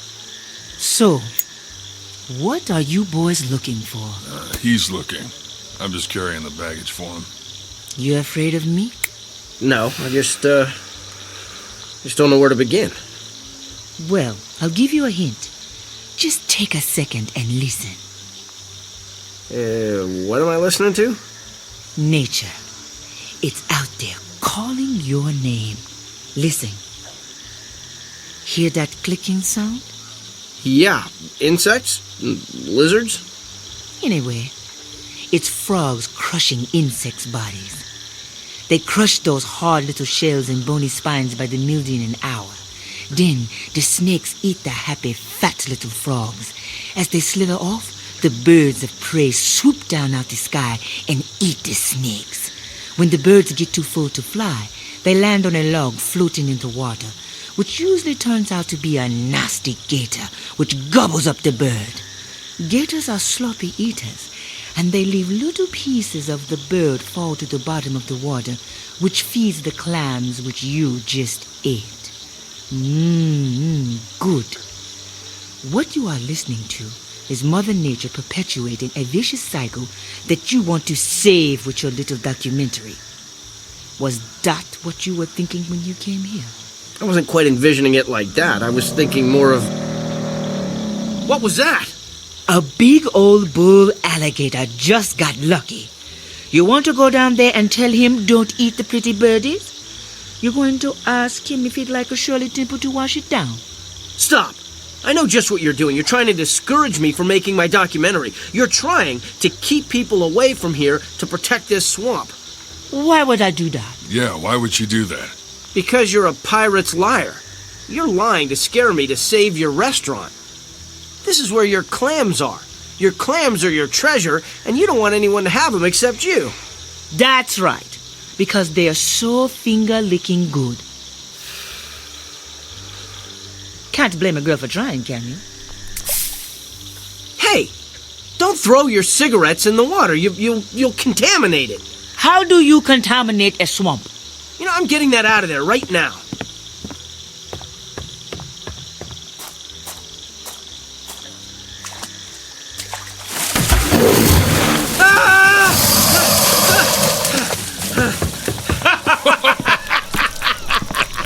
Don't say I didn't warn you. Still think I'm a liar?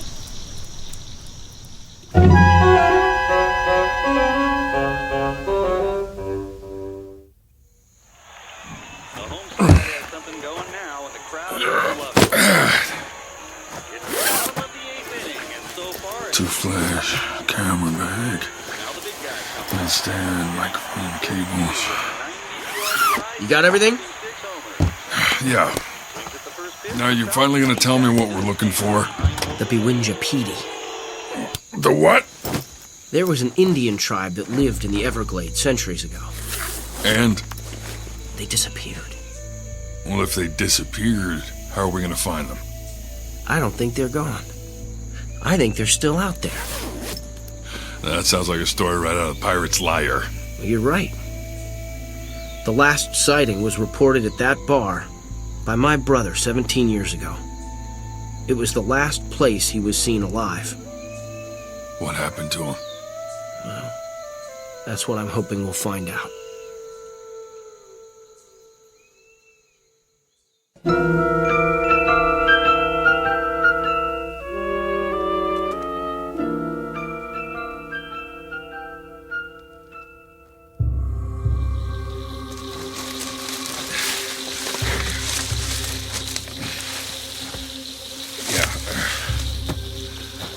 It's getting late. I can hear the toads eating the bugs faster. Let's find a spot to set up camp. Well, that looks like a nice spot over there. I was hoping for a Holiday Inn, but I guess a dry spot will have to do. Get a shot of me in the sunset.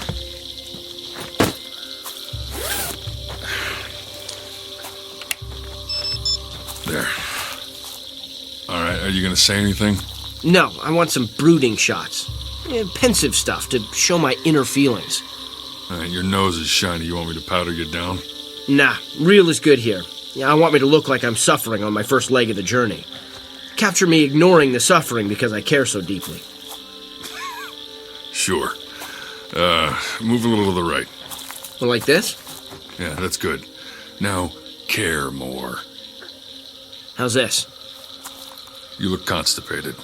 Well, how about now? That's cliche ennui. Maybe you didn't suffer enough today. Let's just forget it. The moment isn't right. Let's set up camp.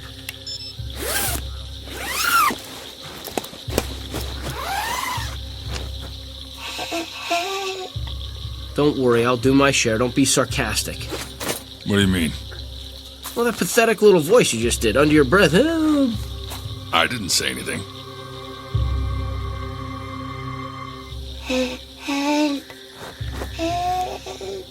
Well, there it is again. It's coming from that itty-bitty hole in the dead cypress. This hole? Hello? Oh, please. Help me. That hole is too small for a person to fit through. Please put string into the hole so I can grab it. I'm stuck. How about a shoelace? What's a shoelace? Where's she been? In a hole. Take off your shoelace and drop it in.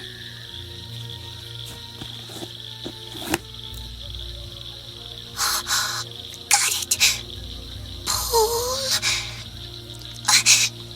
Okay, hold on. Be careful. Oh. Yes. At last, I'm free. Thank you. It's... What is it? Get the camera. What? Who are you? I am the Princess Bewinjapedi. You're only 2 inches tall. boss. I'm wasting away. Quickly, feed me. Are you getting this? Yeah, give her jerky from my backpack before she starves to death. Do you see how small she is? How's she gonna eat jerky? We need baby food. Wait, you know what? I've got some yogurt. I'm dying. Help! Here. Here's some yogurt. Eat. Oh, you. What is that doing? I want meat. I want meat. Here, take some jerky.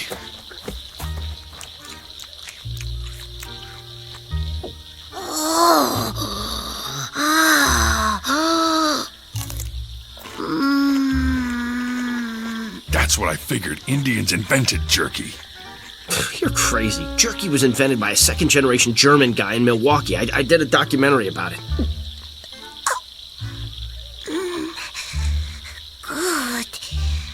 I want more. I want more. What happened to you? My tribe's medicine man put a spell on me to protect me 400 years ago. My tribe discovered the fountain of youth. Bad men tried to steal their water. Our medicine man gave me the power of the shape shifter. I made myself invisible so the bad men would not find me.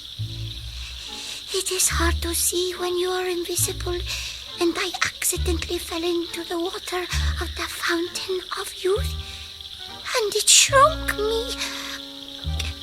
Food! Did you get that? The fountain of youth? It's for real? Yeah, you live forever, but you get smaller. Everything is a trade-off. Give me jerky. Biwinjapidi likes jerky. How long have you been in that tree? 17 years. Each year the tree grew a new ring around me. I thought I was going to be crushed. I was saved by a brave man who looked like you. Wait a minute. That was my brother. Your brother was a good man. A very good man. He saved me from certain death. He sacrificed his life to save me. And now you have saved me. Are you a good man too? Hey, boss, we're losing daylight fast. It's getting too dark to shoot. Quickly, make a fire. The glades come to life at night, and death stalks from the shadows. Hide me. I am bite-size. I'll set up a tent and hide her. You make the fire. Soda, soda, soda, soda, soda, soda, soda, soda. Is that an Indian prayer? No, I'm thirsty. Your brother gave me soda. I liked it. Do you have soda? Give me soda, soda, soda, soda, soda, soda.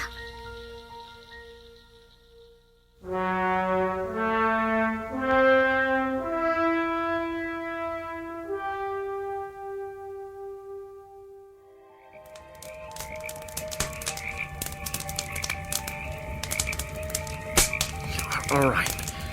Now we have campfires all around us. We should be safe. This is like sleeping in a zoo at night, except the animals are loose and we're in a cage and can't close the door. How did she survive out here?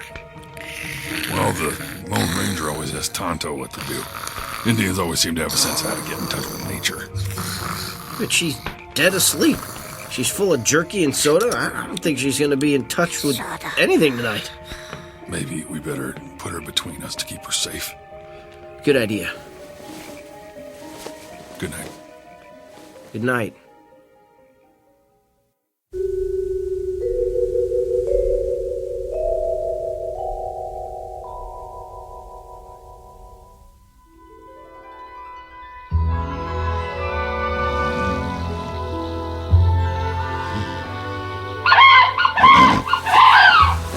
was that?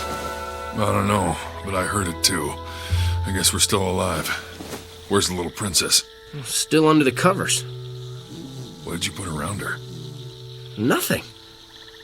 Whoa. There's something pretty big under there. Yeah. Let me grab a stick. You pull off the covers. All right, on the count of 3. 1, 2, 3. What the? Huh? Where am I? Huh. Who are you? Biwinjapiri. You're a full-size woman. Yeah, a beautiful, full-size woman. Mongo, get the camera. She grew. Yep.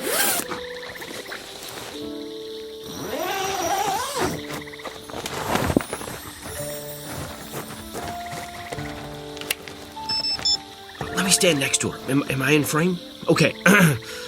This is the 2-inch tall woman we filmed last night. Now she is taller than me. Wait. How do we know you aren't someone else? I still have his shoelace. Yeah, it's not good enough. Like, you could have mugged the little princess and took it. Okay, wait a minute. All right, I've been careful not to mention my brother's name to you. What is it? Your brother's name was Eugene.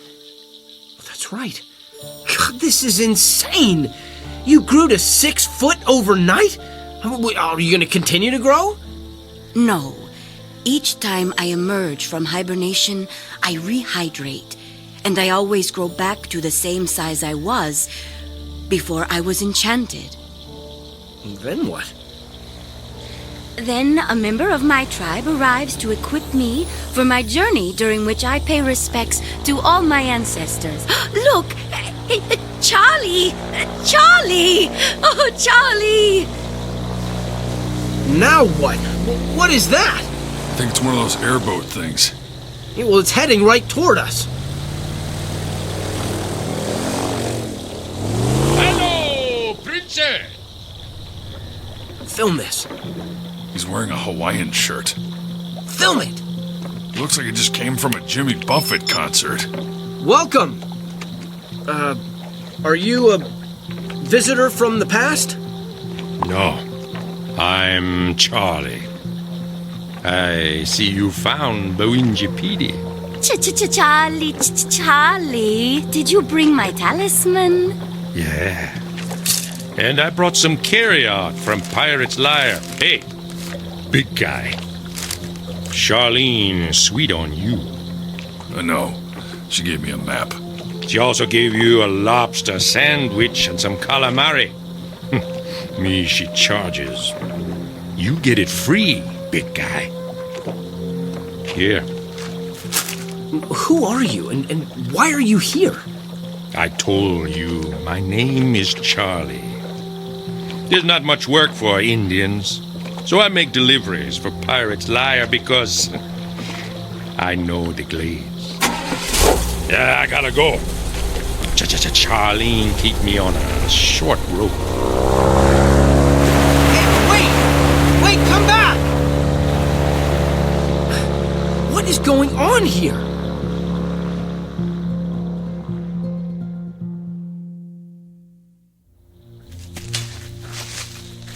We practically kill ourselves traipsing into the middle of the Everglades to find a legendary princess. Instead, we find a 2-inch tall glutton who's stuck in a tree and then grows 6 feet overnight.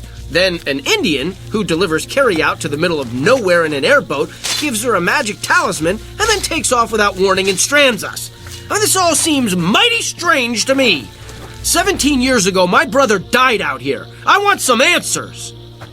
Is there any more jerky left? No! Tell me how my brother died. The Everglades claimed him, just like they have claimed me. We are both part of the Everglades forever. Yeah, but my brother is dead, and you are alive. This is because the Everglades chose to give me the gift of eternal youth. But they also have taken my life. What does that mean? My tribe is gone. My parents, grandparents, brothers, sisters, husband, and friends died centuries ago. I am eternally alone, struggling each day to remain alive. Your brother, like you, sought to find me. I never asked for that or wished for that. He discovered my hiding place and learned how I could hibernate and live off my own body like a bear, but much longer. I filmed a special about bears. We roused one from hibernation and it wasn't such a good idea. Leave a sleeping dog lie. What are you saying? That my brother woke an animal? Don't move. Freeze, boss. Durak dura sanua puta junja.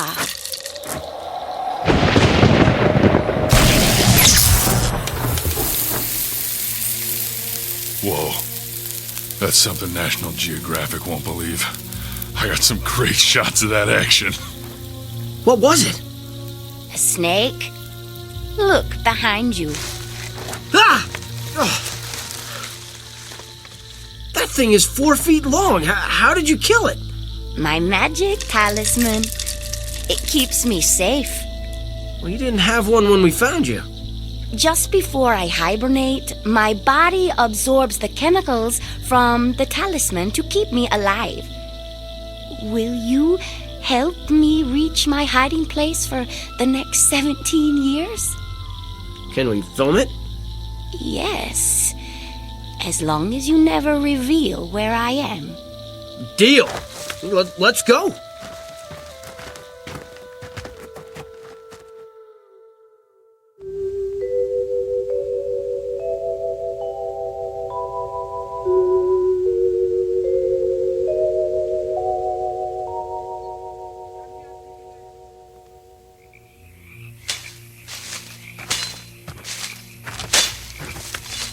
We are almost there. But it is too dangerous to travel at night. We should camp here. All right. I'll pitch the tent. You two find firewood. And be careful. She's got the talisman. We'll be fine. You be careful.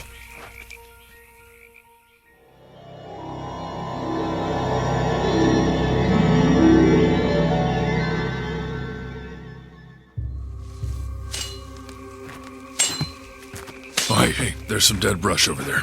It'd be good for starting a fire. What did you think when you first saw us? You reminded me of my husband, a tall, strong warrior. You didn't think I looked like a pack mule? No. I found you attractive. What was your husband like?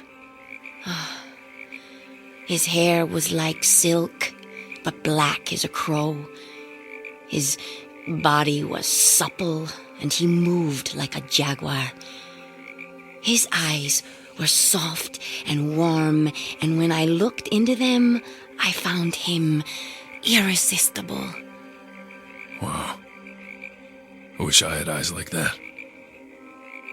Look into my eyes. Huh? I see. Irresistible beauty. And a beautiful, soft, mossy clearing. Close your eyes and turn around. Now open them. What do you see? A beautiful, soft, mossy clearing where the dry brush was. How did you do that? This is my home, and it is my time. Come lay down with me. What? Tonight, it is 17 years since I walked the earth. But tonight, it is also 400 years since I kissed my husband. Please mate with me. Oh boy. Okay.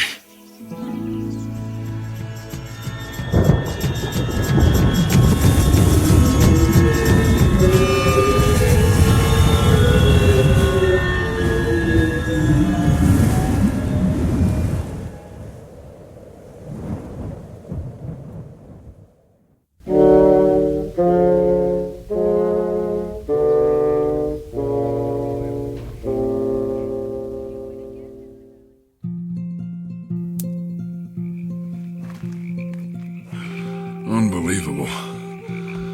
Oh, that was unbelievable. Oh. Princess? Where are you, Princess? I'm over here, by the tree. What are you doing over there? You fell asleep. I didn't want to wake you. Hey, I don't know how to say this, but, don't tell Richard what we did. If that is your wish, I don't want to hurt your feelings, but he just wouldn't understand. then he shall never know. Harum dara dum sumanu watum. You just hold your talisman and say a few words and that's it? Yes, relax. I just turned our bed of moss into a bed of quicksand. Our secret will be buried forever. What? Well, hey! No, hey, I'm sinking! Now you will be part of our homeland forever. You'll always be here with us. With me. No! Help! Help!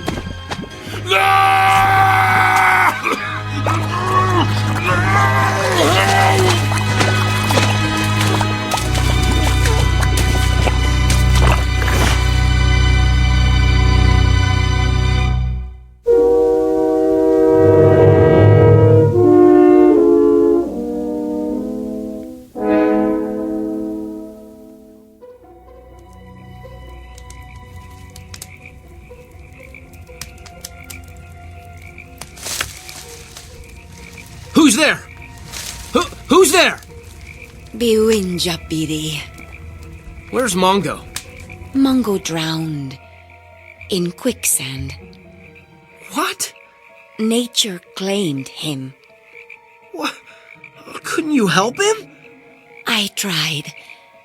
But there was nothing I could do. Well, now what?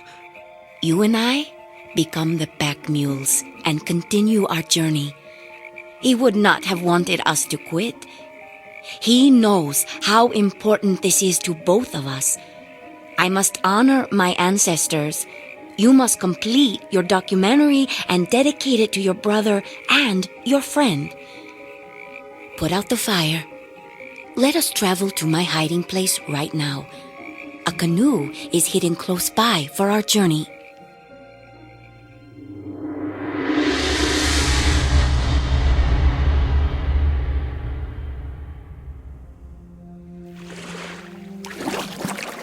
Leave everything in the canoe. You will be leaving shortly.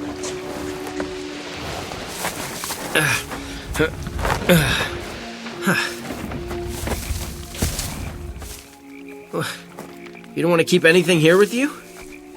You have given me everything I need. Ah! What's wrong? My shoulders are cramping. You must have paddled too much. Turn around. Let me massage your shoulders.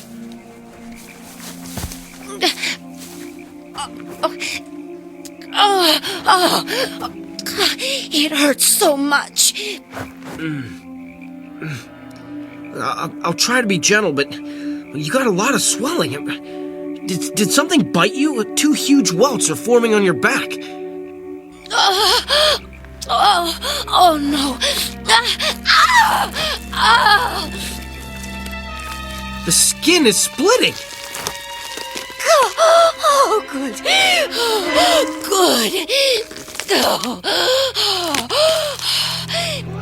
Good. Your skin splitting is good? Yes. That means it won't hurt anymore soon. This happens every time I reach full size. Oh! Oh! This has happened before? Yes, I hate it, but I love it. You mean like no pain, no gain? No! Watch. This is really something.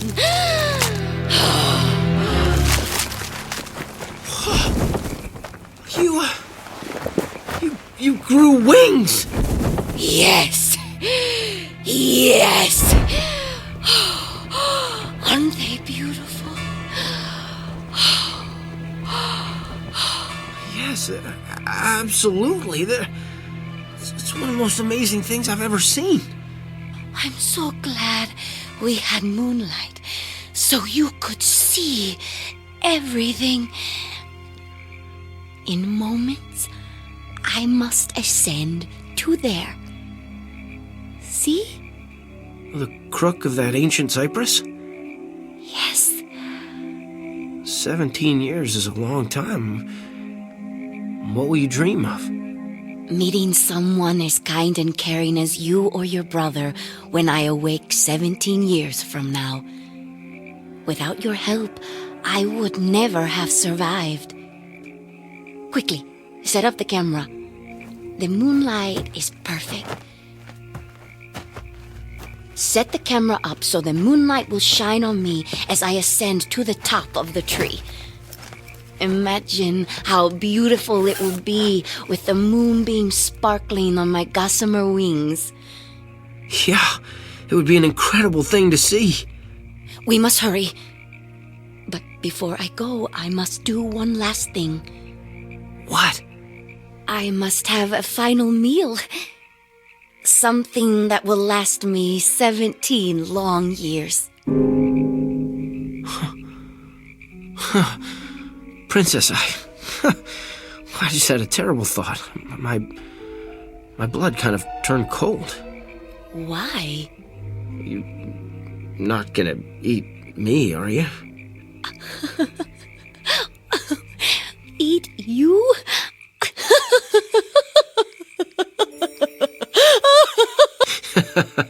This is a pretty far-fetched idea, huh? Let me put your mind at ease. No, I am not going to eat you. I feel pretty stupid now. Silly me. I just wanted some more jerky and a soda. I love soda. That I can give you. Here. Jerky and soda. It's a special treat I won't have for another 17 years. As I told you, I will survive on my talisman. Start the camera. Okay. All right, and we're rolling. Is the moonlight perfect? Yes. Look, a flock of birds is flying in front of the moon. How beautiful. That is a sign that it is time for me to go. Wow. This is awesome. Goodbye. Goodbye. I'm so sorry. I thought you were going to eat me. Don't be silly, my love. I saved you for my children. What? Those weren't birds crossing the moon, Richard. Like a locust, I reproduce once every 17 years. And those are my hungry babies coming to eat you.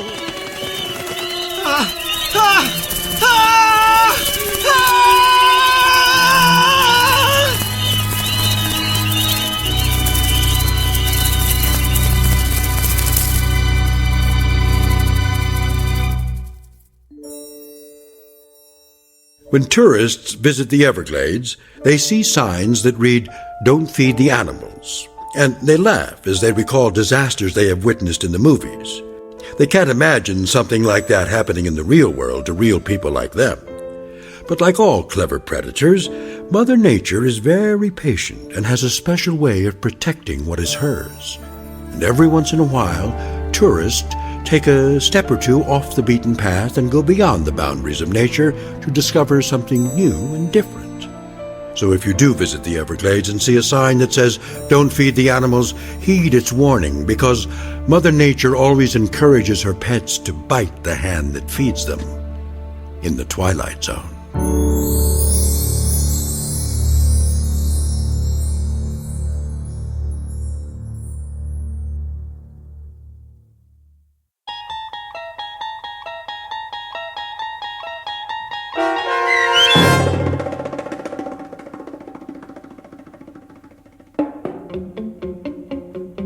Bewinjapedi, starring Sean Astin with Stacy Keach as your narrator, was written for The Twilight Zone by Joby Cerny. Heard in the cast were Christopher Sullivan, Elizabeth Lido, Tehran Patton, Oksana Fedonishin, and Roger Mueller. The producers of The Twilight Zone wish to thank CBS Enterprises and the Rod Serling Estate for making this series possible. This copyrighted radio series is produced by Carl Amari and directed by Joby Cerny for Falcon Picture Group. Sound design, custom Foley effects, recording, and editing are done in the Cerny American Sound-to-Picture Theater by sound designers Bob Benson and Tim Cerny. Music for The Twilight Zone is provided by CBS and American Music Incorporated, New York. To learn more about the Twilight Zone radio dramas and to download episodes, including 3 free episodes on our homepage, visit our official website at twilightzoneradio.com. Doug James speaking.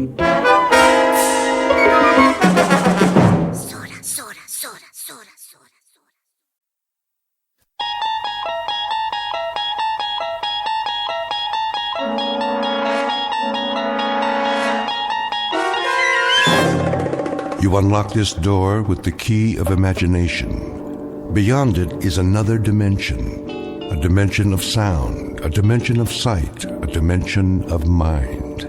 You're moving into a land of both shadow and substance, of things and ideas.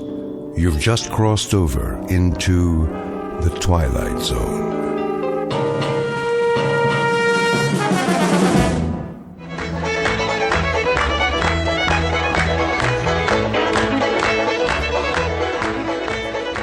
What's the matter, Elwyn? Don't you like to dance? I need a breath of fresh air is all. Well, don't stay out here too long.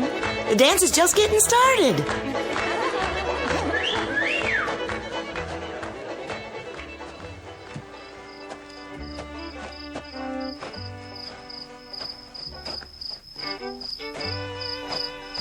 Billy Ben, that you?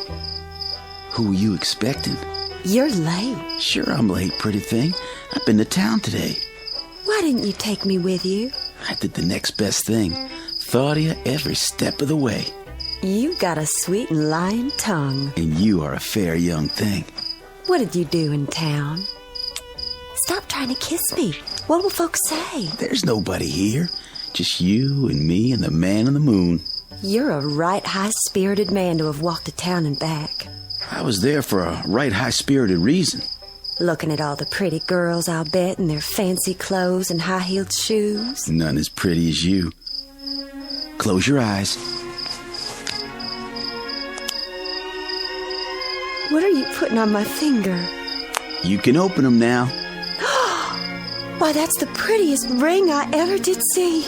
It sparkles even in the light of the moon. It's a genuine zircon. Oh, Billy, I'm proud enough to cry. I love you with all my enduring life. And I the same for you. Can I show it to everybody? If that would pleasure you. Oh, how the girls will envy me. Come on, let's go in the barn.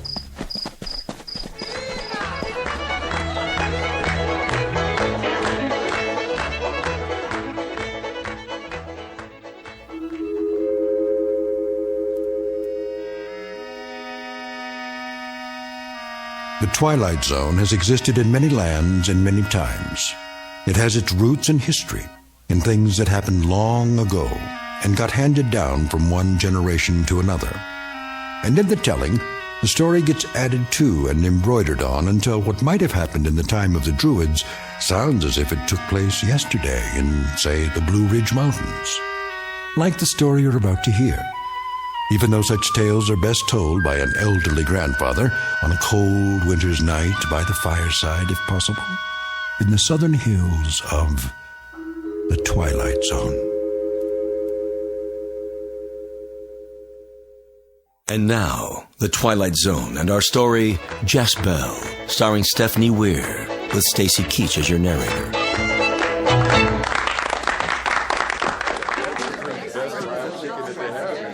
Friends, now that everybody's here, I am proud to bid you welcome. I want everybody to dance till you wear out the fiddler and eat till you let your belt out to the last notch. My land was good to me this year. The good Lord blessed it with rain when rain was needed, and a kindly sun to follow. And this barn is heavy with the yield of it. But that's just one reason to celebrate here tonight.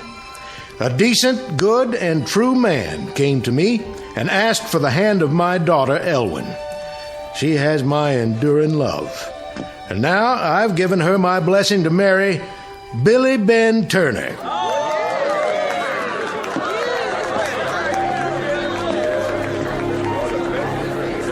Oh, Elwyn, I'm so glad for you.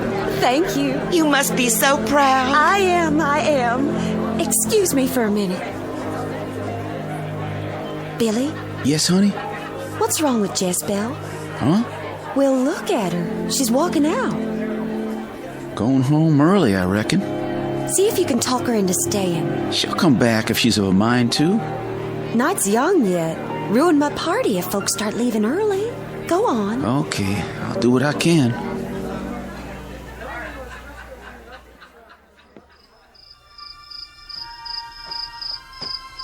Jess? Jess Bell? Don't you come near me. I was hoping you'd wish us well. You'll have nothing from me but my curses. No need for you to take on so, Jess Bell. Do you want me to go in there and throw my arms around her? Tell her I'm glad? Jess, I'm sorry. You weren't sorry the first night you came whistling up Eagle Rock Trail. I was washing supper dishes and heard you call my name, remember? And I ran like the wind to meet you. Jess, don't. All those things you told me, I believed. Remember when we clung together in the sweet night grass on Eagle Rock Mountain and the moonlight made the sea of silver mist on the fog below? I remember. And the day we ran together through the Scotch broom field and the sun was blazing down and we fell together and you touched me and the fire in me burned as hot as the white sun. The fire has gone to ashes now, Jess Bell. It still burns inside. It's different with Elwyn and me. Her pretty clothes and her daddy's land. Is that the difference, Billy Ben? No, that's not the difference. I love her in a quiet way. I don't want to know. You tell your love a thing for me, will you, Billy Ben? What's that? Tell her not to start making her wedding dress right away. Why tell her a thing like that? Because she ain't married you yet, Billy. Maybe she never will. Fair was Ellie Glover, fair was Jess Bell. Both they loved the same man, and both they loved him well.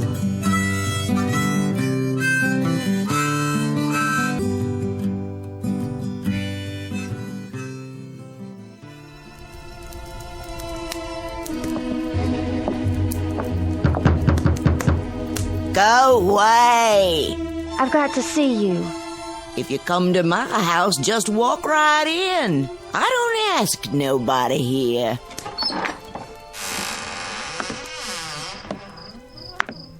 Granny Hart?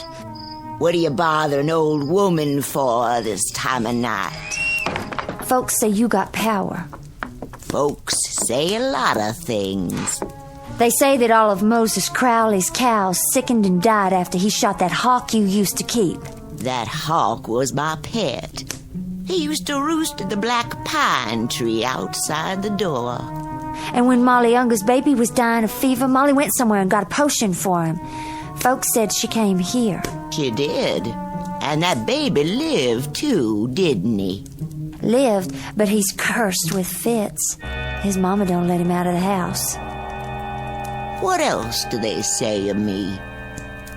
They say you're a witch.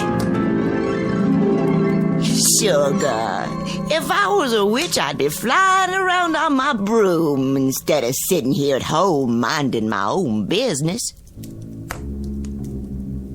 Whatever you are, will you help me?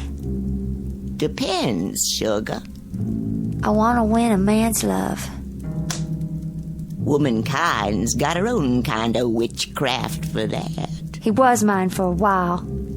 Came sneaking off at night and kept it quiet what went on between him and me. Never took me any place for the world to know. He made me promises. Made them when his face was hot as blood and forgot them just as soon as he was 10 feet from my door. Don't know much about men, do you, sugar? Only him. What man? Billy Ben Turner. Ooh, a pretty one he is, with strong, round arms to hold a girl. And a fickle heart like the whole race of men. How you want him to love you, gal? There's lots of ways of loving. Tell me some kinds. As many as there are people. Could you make him love me like he did? When he couldn't let a night pass without seeing me. When he'd fight if any other man so much as looked at me. How much money did you bring me? I don't have any money. Then how do you expect to pay me? I'll give you my pearl hairpin. The pearl is real, brought back from across the seas by my daddy in one of the wars. And the stick is made of silver. Ah! Silver! Put it out of my sight. That all you got to offer me? That's everything on earth I own, save the clothes on my back. You better go home, gal.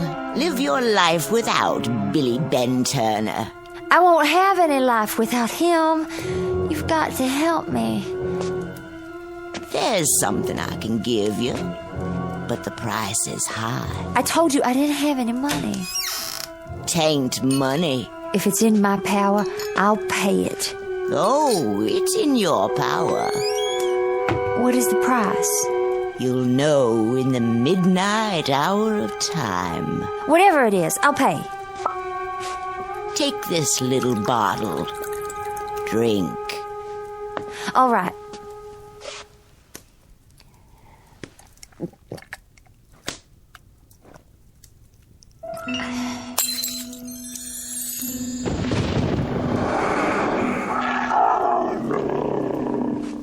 What was that? The first sign of your new self. Does he love me now?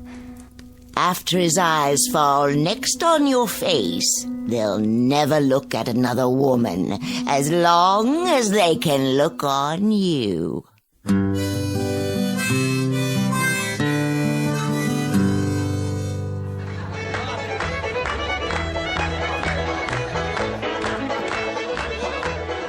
Billy? Honey, what's wrong? I feel faint. Well, let's go in the corner. You're trembling. The night's turned cold. Don't seem cold to me.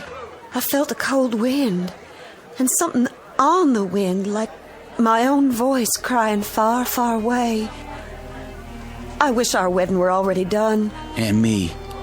Give me a kiss. Is kissing all you think about? Everybody choose your partners. I'm a fool for dancing, too. Then let's not keep the fiddler waiting.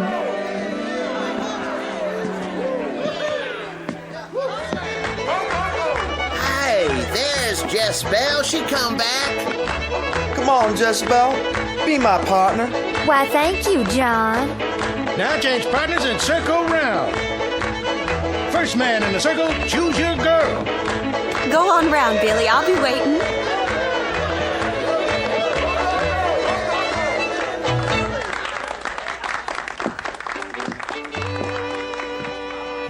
Hello, Billy Ben. Jess, you look different. Dance with me. Just us two. Well, all of a sudden I don't feel much like dancing. Let's go someplace. Billy, are you going to dance with me or not? In a little while, Elwyn. I gotta go outside. Come on, Jezebel. Where's he going? come along, Elwyn. You sit with Mother for a while. Matty? Oh, Daddy. I never in my life. What come over the boy? Whatever it was, he better get over it, or he'll answer to me.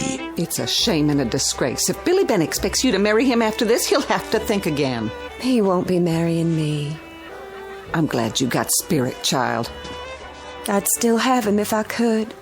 If this very minute he would come back in that door and call my name, I'd go running to him. I'd not let you shame yourself so.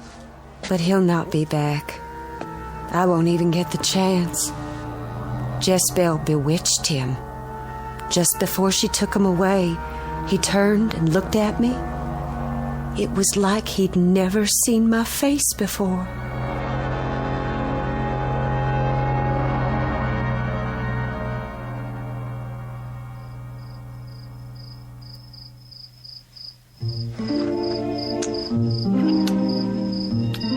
The scent of your hair is enough to drive a man crazy. You're a master hand with sweet words, Billy Ben Turner. When we're married, it'll be hateful to leave you of a morning. I won't let you leave. I'll lock the door and keep you home all day. Then how will we live if I don't work my land? When you go into the fields, I'll hide behind a juniper tree and sing songs to tease you home again. And where will the money come from for the pretties I'll buy you? What will you buy me? Dresses of silk and combs for your hair, rings for your fingers, and... There's only one ring I want. If it's in my power, I'll get it for you. Oh, you can get it all right, Billy Ben. All you gotta do is ask Elwyn to give it back. I reckon she's gonna hate me now. She can't hate any more than she can love. What'd you ever see in that girl, anyhow? I forget. You're a right fickle man, Billy Ben. Maybe you'll forget me, too, one day. Hang me for a fool if I ever leave your side. Looks like the moon is going down. I better go. I won't let you. I'm gonna keep you here all night. I can't. Why not? Mama's home by herself. She'll worry about me. You never worried about your mama before. Let me go. I don't want you away from me. Billy Ben, let go of my arm. What'd you do that for? I told you, it's late. I can't be here anymore. All right, then. It don't matter, Jezebel. Can nothing change the love I hold for you? I have to go home. Hold up.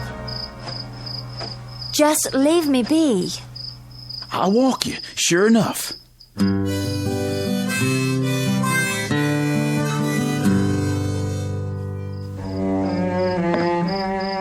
I said good night.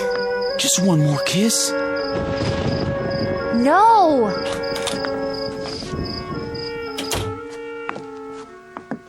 Who was that brought you home? Nobody, Mother. Go back to bed.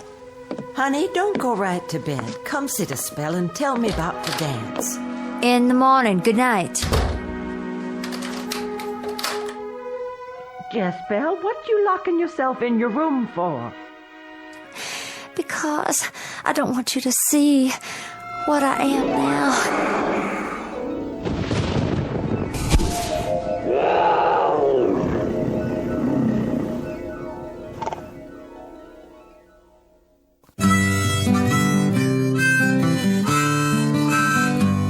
By day she knew a woman's form, by night a witch's spell. For love of Billy Turner, accursed was Jezebel.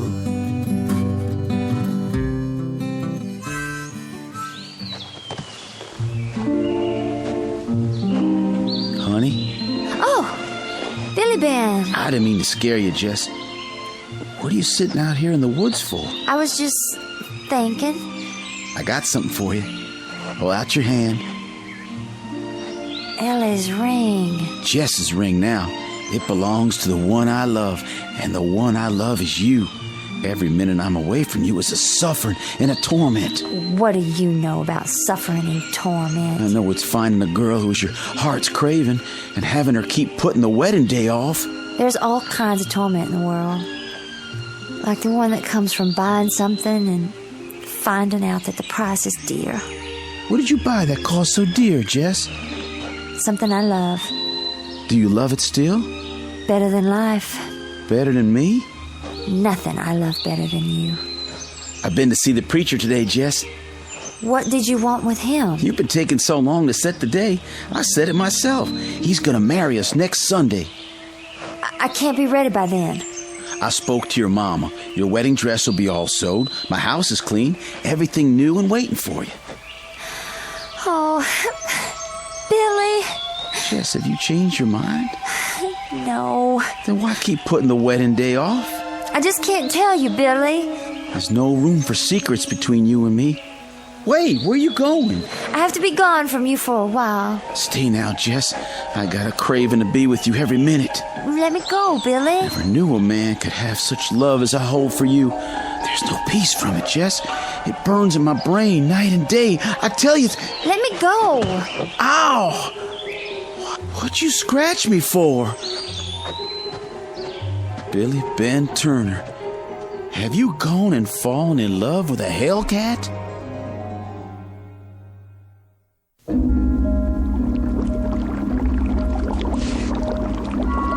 Womb of frog and heart of bat, tongue of sparrow, blood of cat, grasshopper's eyes and lizard skin, yolk of egg from a strangled hen, cud of cow and poppy seed, snout of swine and adder's weed, graveyard dust and breast of dove, bubble, bubble, wine of love.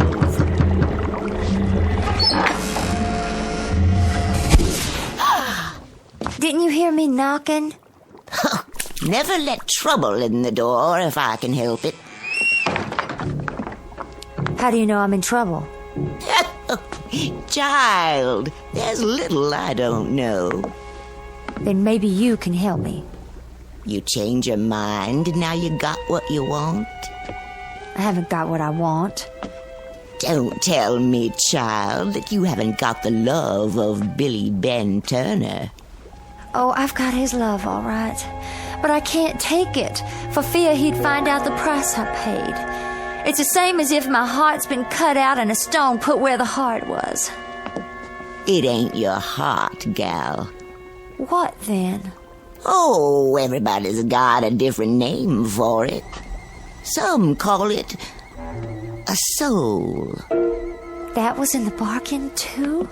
That's always in the bargain when you barter with witches.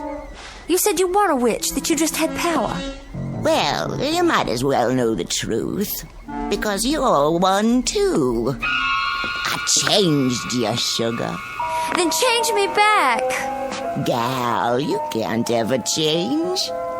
What you are is what you're going to be till you die. Then I hope I die soon. You're looking at it all wrong. Be a witch and take a witch's pleasure. Take the man you bargained for. Don't you think I want to? But how long do you think I'd keep him if he found out what happens when the clock strikes 12? That's the worst of all. Waking up when it's over and not knowing what I've done. Please, I promise I'll pay. Your promises don't mean a thing. You're already trying to get out of paying for the first favor I did you. I can't live this way. Take what you bargained for, gal. It's not fair to Billy Ben. Then go away from here, witch. I've got no time for you. I tell you, I can't do that to Billy Ben.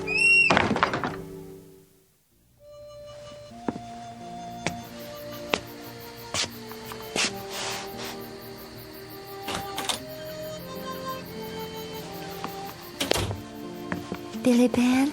Jess, I've been out of my mind. I've searched the county over for you, cursing myself every step of the way. Jess, where you been? I went off by myself. Did you think about me?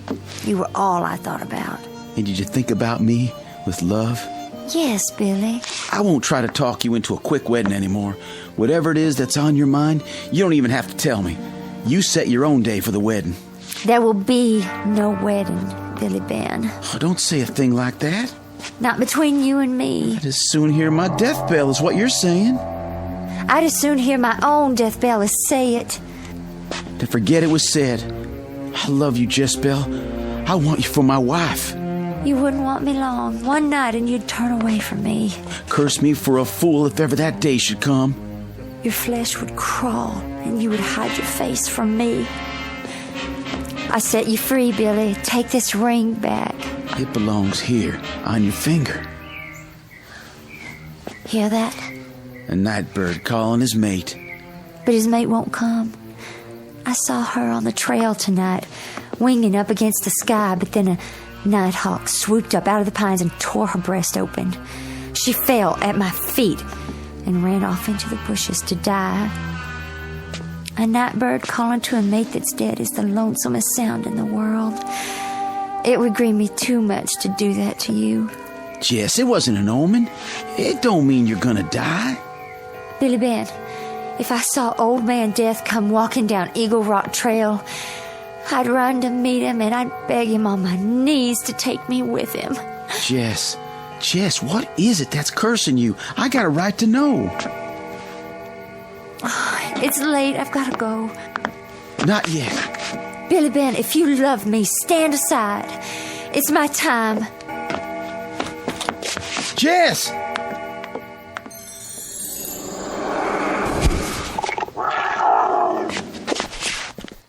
Jezebel! An awful night was spent by all. On Eagle Rock did dwell.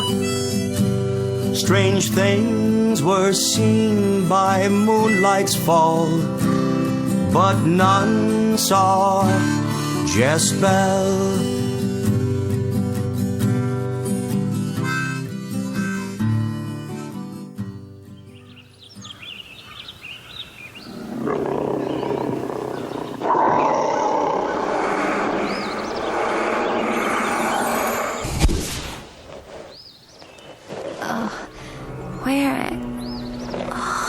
This is Billy Ben's place. But how? Take the man you bargained for. Give him a witch's love. No. Nothing can change your sugar. Witch you are and witch you'll always be. No. You've paid the price. Take what you've paid for. Take what you've paid for. Take what you've paid for. Billy Ben! What? Jezebel. Morning. You all right? Of course I am. Sorry about last night. Me too. I never saw such a night. Fell asleep at the kitchen table. The animals in the barn kept crying out. The cow got fractious and nearly kicked the stall down. Sheep bleating like they were seeing wolves. I had to go out 2 or 3 times to quiet them. Let me fix you some breakfast. Now there's my girl. I'll start the fire. I'll fix it for you every morning, and your dinner and your supper too. Then go up on the hill and pick wildflowers to make the place nice. Honey, ain't I been begging you to do just that? I made up my mind. Next Sunday, come what may, I'll be your wife. Oh, Jess.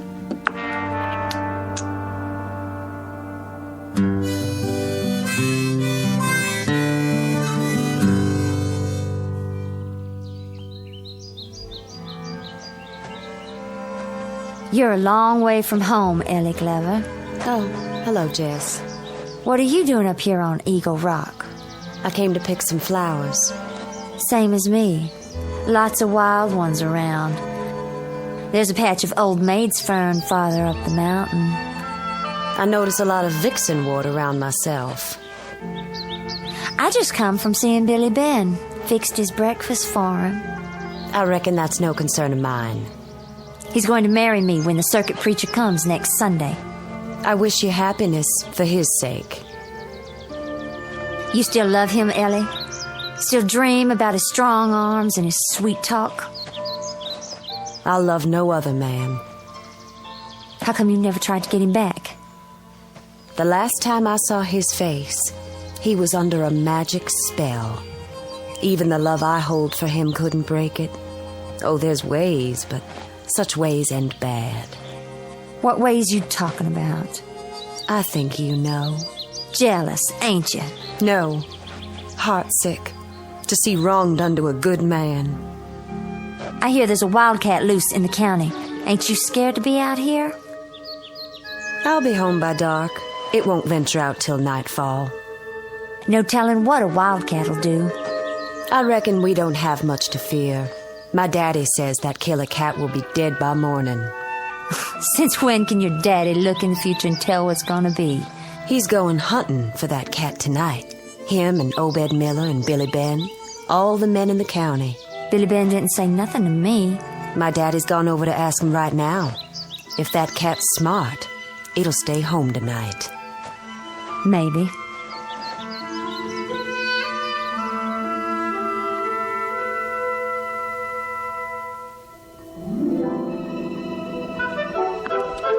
Stand still, Jess. You're as nervous as a fox in a forest fire. Mama, is it going to take you all night to fix that helm? You never would have had such a fine wedding dress without Billy Ben hadn't give me the money, you know that?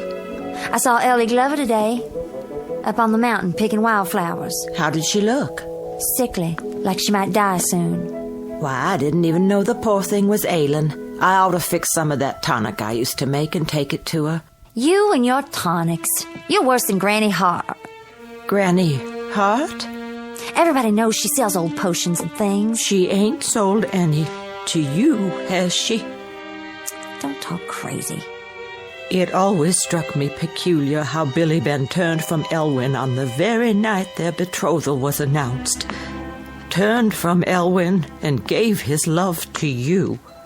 Loved me long before he ever loved her. Loved her enough to want to marry, then turned away from her. Why, Jess? Don't ask me. Men are strange people.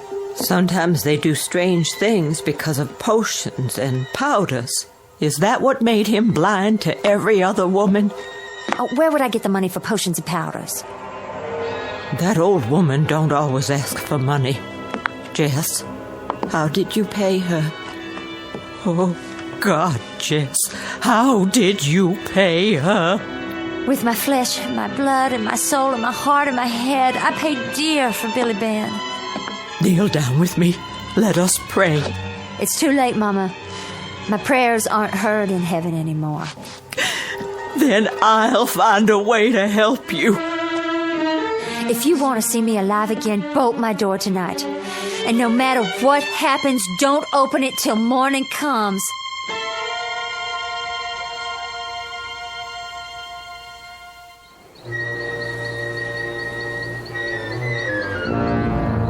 Okay, man, you know what to do. Kind of late in the year for a big cat to be roaming these parts. By this time, they're usually ranging farther south. Luther? Billy Ben? I brought my shotgun. Howdy, fellas. Howdy. Got a full moon. That cat'll be out tonight for sure, hungry or not. This ain't a hungry cat. Kills for the pleasure of it. Hunger or pleasure, a full moon will fetch him out. Howdy, Obed. Howdy, Luther. Howdy, man. Brought my gun and my hound dog. Nothing gets past old Daisy. Good, good. Well, I reckon everybody's here that's coming. Let's pull out.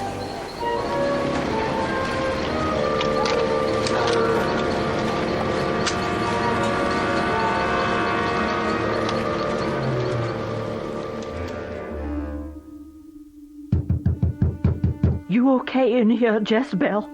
It's late, Mama. Go to sleep and let me be. But it's almost 12 o'clock.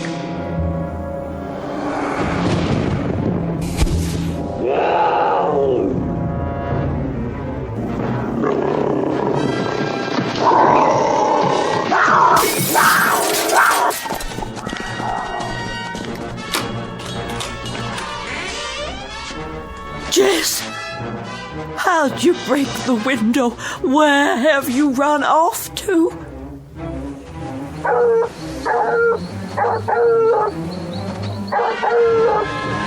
Hold on, man. I think old Daisy found something. Which way? Over there, through the trees. She struck a trail. That's my land. We come full circle.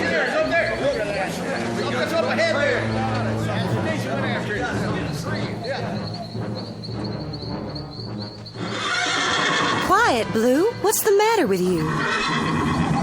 What's the matter, Blue? Having a bad dream? Nothing's gonna hurt you. What are you looking at? Something up in the loft? What is it? An owl? Why are you scared of it? Ellie? Ellie! Up there! Look out, Daddy! Daisy, come here. Raise the lantern. Never seen no cat like that. Black as night, it is. Shoot, men!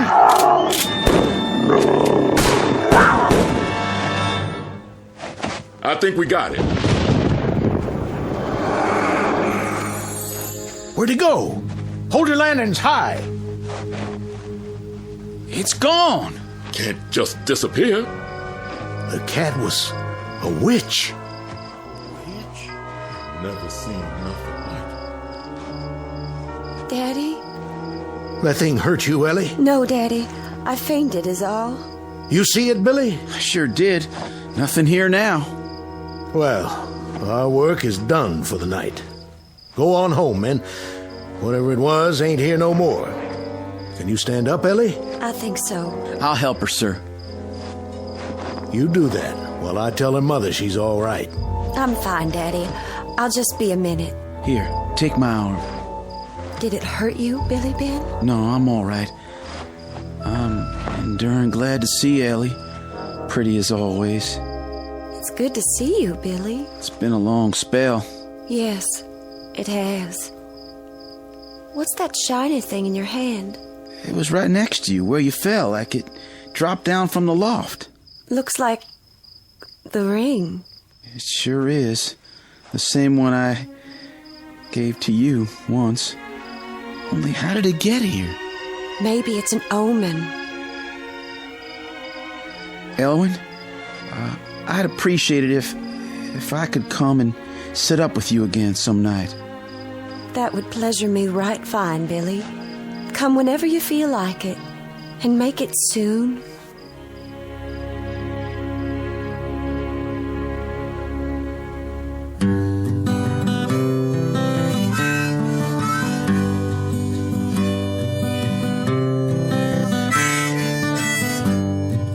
Warm was Ellie Glover, cold dead was Jezebel, and husband would be Billy Ben of the one he loved so well.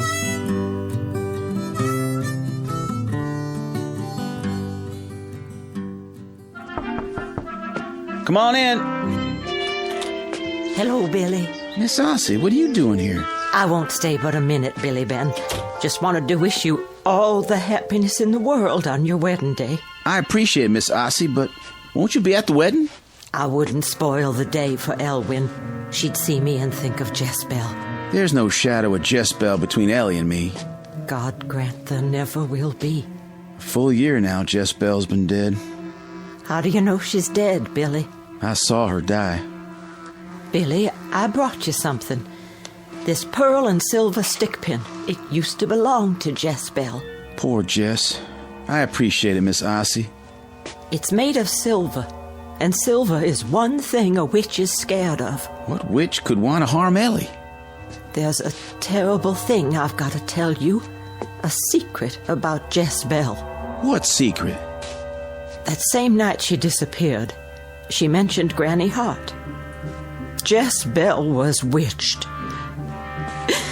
It's a bitter thing for a mother to know that her only child's a witch. Billy, she ain't dead. I was there. Fired some shots myself. Billy, some months back, I went into Jezebel's room. Sitting on her pillow was a wart toad. I grabbed a broom and brought it down with all my might. That toad disappeared in a puff of smoke. It could have been a cloud of dust. It was the spirit of Jezebel. Another night, a bat flew in the house. I tried to kill it, but it turned to smoke too. Miss Ossie, I saw her die. Don't you know you can't kill a witch? They just change into something else. If a person is good and strong, then a witch can't harm them.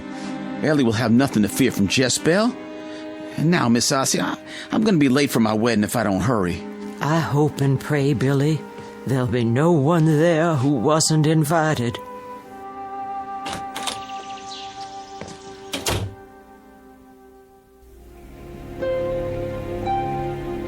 love and to cherish till death do us part. To love and to cherish till death do us part. According to God's holy ordinance, and thereto I plight thee my troth. According to God's holy ordinance, and thereto I plight thee my troth. Those whom God hath joined together, let no man put asunder. I now pronounce you man and wife.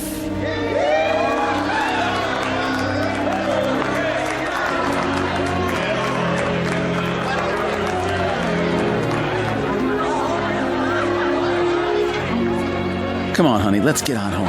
Yes. Billy Ben looked a mite nervous, like he was going to pass out. Well, I remember feeling the same way when I married you. Oh, you get along now.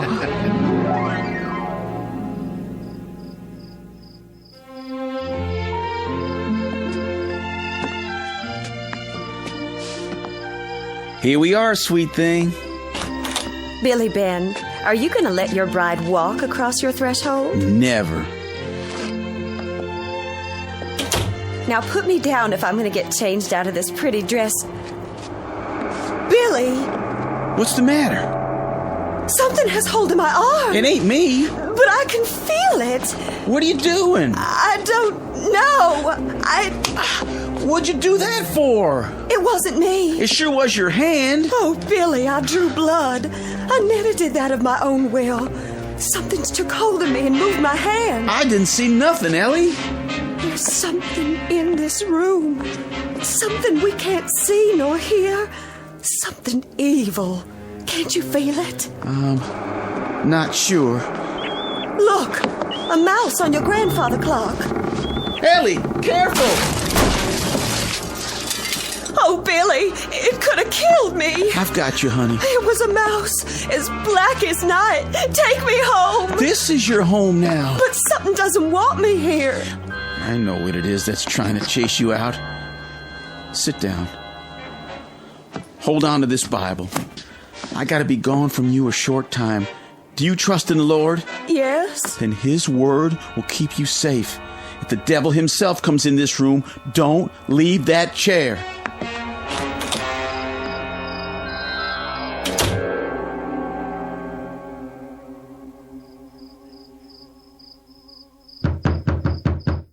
Doors open.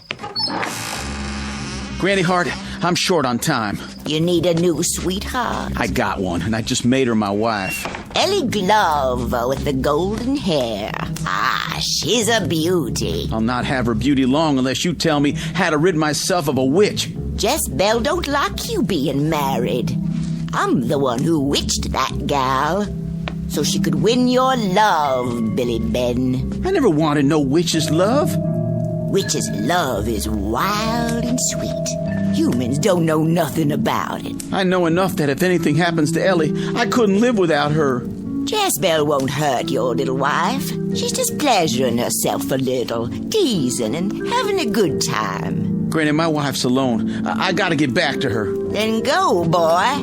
Nothing holding you here. How can I rid myself of Jezebel? You could kill her. There's nothing to kill. She just turns to smoke and then comes back again. There's ways. What you gonna pay me? I brought money. Not enough to kill a witch. This is all I got. Take it or leave it. I'll take it. Now go home. Get a dress that Jezebel has worn. Hang it up so it looks like she's standing there. And then, if you're man enough, stab it through the heart with silver. I'll do it.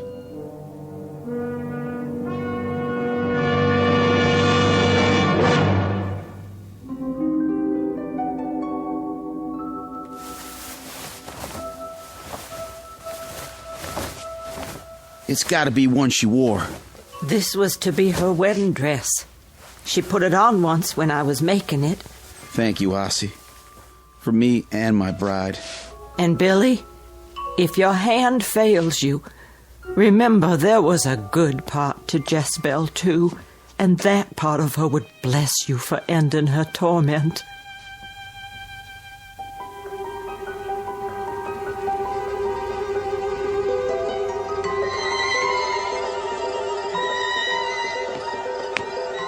I told you not to leave the house. I wanted to wait for you out here.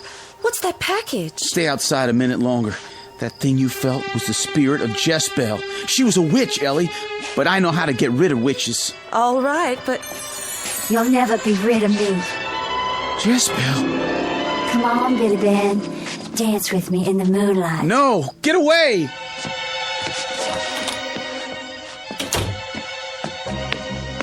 Let me in. Take the dress. Hang it up like she's standing here, okay? Now, the stick pin.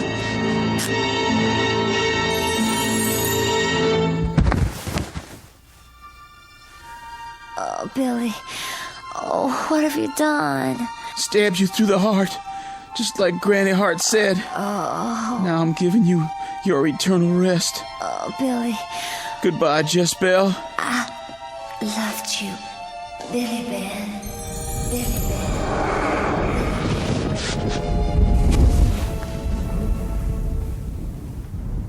Nothing left but the dress. Ellie! Ellie, let hell swallow me if I've killed you too. Billy, I remember a wedding. Did I dream that? No, you're my pretty little wife.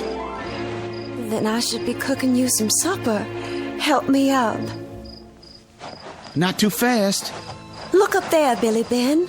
That star just danced in the sky, then went shooting down behind Eagle Rock Mountain.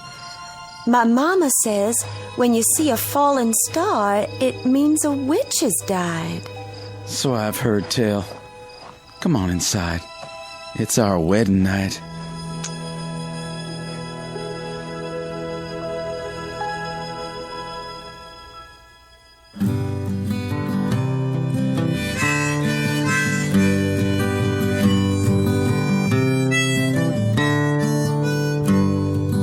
Fair was Ellie Glover, dark was Jezebel. Both they loved the same man, and both they loved him well.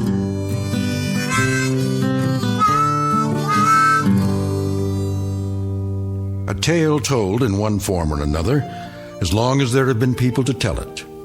And if you're thinking it's just a fairy story, here's a piece of advice. The next time the moon is up, put another stick on the campfire. And if you see a falling star, be sure to make a wish. It just might keep you safe from the great darkness out there.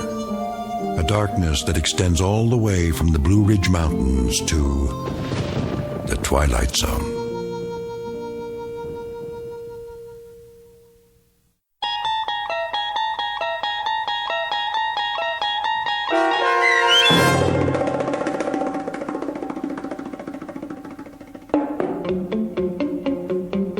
Jezebel, starring Stephanie Weir, with Stacy Keach as your narrator, was adapted for radio by Dennis Etchison and written for The Twilight Zone by Earl Hamner, Jr.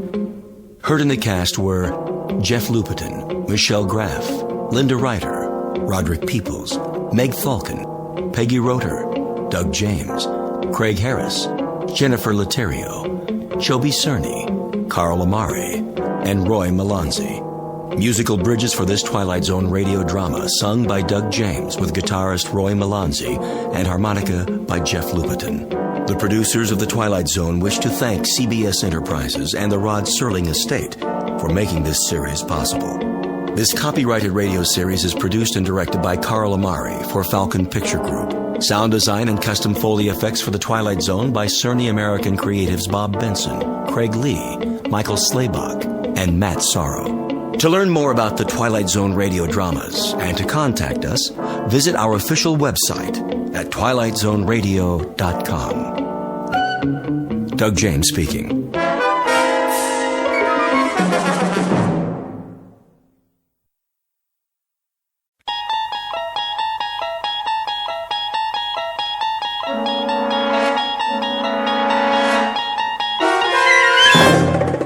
You're traveling through another dimension. A dimension not only of sight and sound, but of mind. A journey into a wondrous land whose boundaries are that of imagination. Your next stop, the Twilight Zone.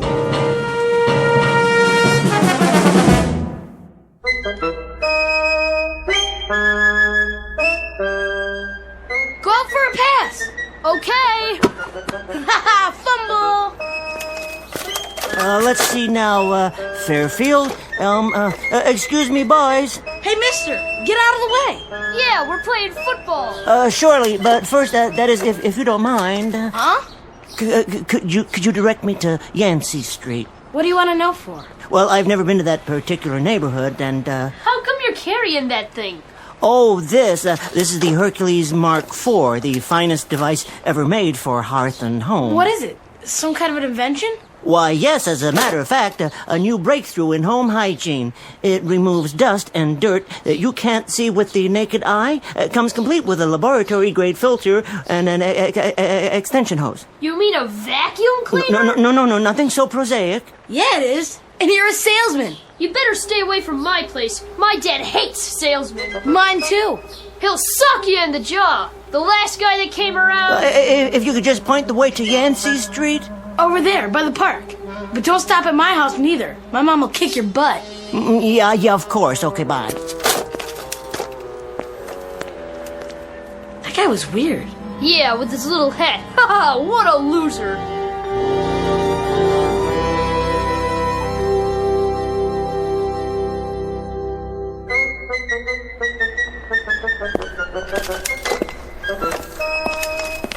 Oh, here we are. Yancey Street. May as well try the first apartment. Yeah? Madam, may I have a word? Who are you? My name's Dingle. I have something for you. You a process server? No, ma'am. I'm here to, Social worker? No, not at all. I'd merely, A cop? No. You said you wanted to give me something? Oh, yes, indeed. Well, you can come in, I guess, for a minute.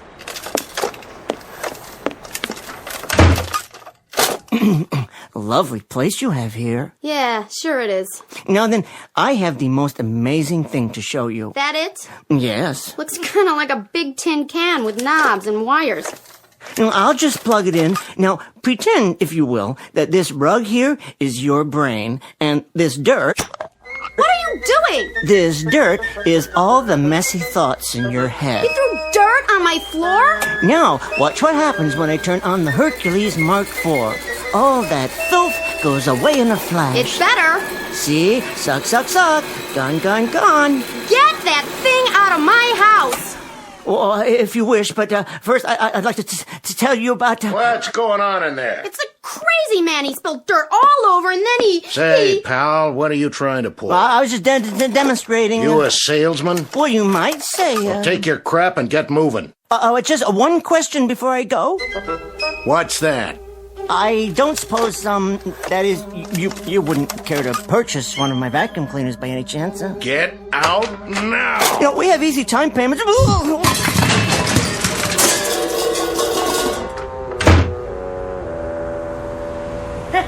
at him! I told you, mister. My old man don't like salesmen. Thank you. Thank you both very much. Now, I think I'll just try the next block over.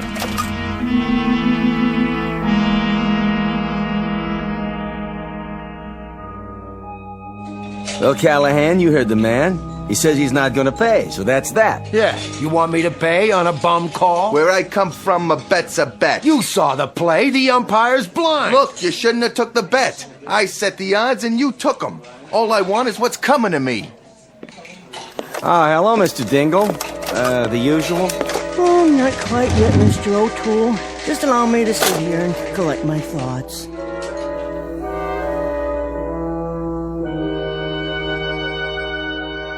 Uniquely American institution known as the Neighborhood Bar. First up is Mr. Anthony O'Toole, proprietor, who waters his drinks like geraniums, but who stands foursquare for peace and quiet and booths for ladies. Then Mr. Joseph Callahan, an unregistered bookie whose entire life is any sporting event with two sides and a set of odds. His idea of a summit meeting is any dialogue between a catcher and a pitcher with more than one man on base. And the citizen who wants his payoff is every anonymous bettor who ever dropped rent money on a horse race, a prize fight, or a floating crap game, and who took out his frustrations and his insolvency on any vulnerable fellow barstool companion within arms and fists' reach. And Mr. Luther Dingle, a vacuum cleaner salesman whose volume of business is roughly that of a valet at a hobo convention. He is a consummate failure at almost everything. But soon, two visitors from outer space will arrive on the scene and alter the destiny of Luther Dingle by leaving him a legacy. In just a moment, a sad-faced punching bag who missed even the caboose of life's gravy train will take a short constitutional into that most unpredictable region, the one we refer to as the Twilight Zone.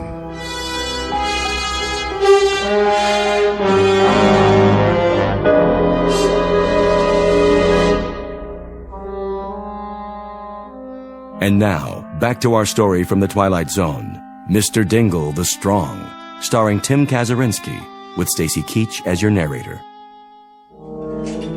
Don't give me that, Callahan. I told you before, I don't pay off on a bum call. 3 umpires called him out. I called him out. 11,000 fans called him out. Final score, Pittsburgh 3, Dodgers nothing. You and me got an even bet. I got the Pirates, hence you owe me $5. I know a bum call when I see one. That ball was foul when it hit him. It don't matter what you think you saw. So instead of an out, it was a foul ball. Who's to say he wouldn't have got on base? So that after the single, he would have scored a run, and like that. You're dreaming. And furthermore, Callahan, you're a low-down, cheating insult to American bookiedom. I'm gonna give you 5 seconds to take back that innuendo. Callahan, I told you once before already. Told me what? You start a brawl in here again, and I'll fix that mouth of yours so from now on you'll be doing all your drinking through a tube stuck in a vein. Me? I give you trouble? You heard me. Tell it to the #1 welcher of all the western states over here. This guy still owes me money for the fight. Yeah. Mainly on account of that was a bum call, too. And I don't pay off on bum calls. Hey, Dingle. Yes? You remember that fight? The champ's out of the ring, and the ref gives him a long count, like everybody in the room could have gone out for a beer, engaged in some small talk, and then come back and still sat down before the ref is finished counting. Now, how about that? I'm asking you. Me? Yeah, you. How about that? You're asking Dingle? I sure am. I'm asking him. Well, I don't know. You see the game on television last night? Well, as a matter of fact, I did watch it, yes. There you go. Now we'll settle this. You talk about bum calls. 9th inning, batters up with 2 down, and we got a man on first and a man on second, and this umpire with no pupils in his eyes calls a foul ball and out. You see that? I believe I did see that particular play. Then you tell him. You just tell him what you saw. Yeah, go on. Exceptional defensive play. Abner Doubleday would have been proud. Never mind Abner Doubleday. I leave it up to you. Was that a foul ball, or was it an out? Well, Come on over to the bar, Dingle, and I'll buy you a drink. Refresh your memory. I'll pay for it. Put your money away, both of yous. This one's on the house. Okay, take your time. Say it. Say what you saw. Well, it did appear to me... Yeah? It appeared to me that the ball was in safe territory. Appeared? Consequently, upon striking the ground and then hitting the batter, the rules would very clearly indicate that the batter was out. You heard it! You realize, of course, pal, that you're calling me a liar. Now, I ain't an unreasonable man, so I'll give you one more chance. All right. Was that a foul, or was it an out? Well, as I say, it's my considered opinion. Here's what I think of your opinion. Hey, that's enough. Back off. What happened? Here, Mr. Dingle. Let me help you out. Oh, yes. Thank you very kindly, Mr. O'Toole. How come you always gotta hit Dingle? You hit him last week, You hit him the week before. A man can only stand so much. I'm tired of this guy contradicting me. And when somebody calls me a liar, there's my honor to consider. Your honor? You've got nothing but larceny in you, all the way from your arches to where you part your hair. And when you die, they're gonna have to screw you into the ground. How about that, Dingle? Is that true? I'm crooked? I leave it to you, buddy. Am I crooked? Well... Hey, Dingle, just once. Why can't you just be neutral? Well, that's an interesting question. Watch what you say, Dingle. I got money riding on this.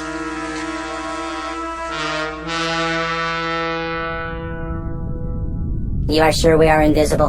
Beyond any doubt. This represents a typical gathering place for Earthmen? From the coordinates, yes. Did you ever see such primitive-looking creatures? Typical Earthmen.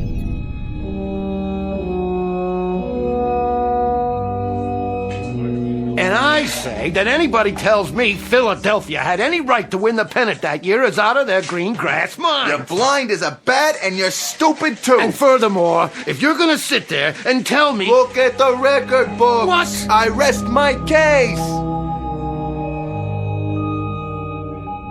Not entirely typical. The one in the middle with the hat and peculiar neck adornment. In Earth terminology, I believe it is called a bow tie. He appears to have suffered physical damage. At the hands of his fellow humans. Appalling. This might be the perfect specimen. Does that compute? The very one we're looking for. Silence. I'm receiving his brainwaves now. Awaiting confirmation. His name is Dingle. He's an abject coward. He doesn't even possess the minimum musculature for survival on this planet.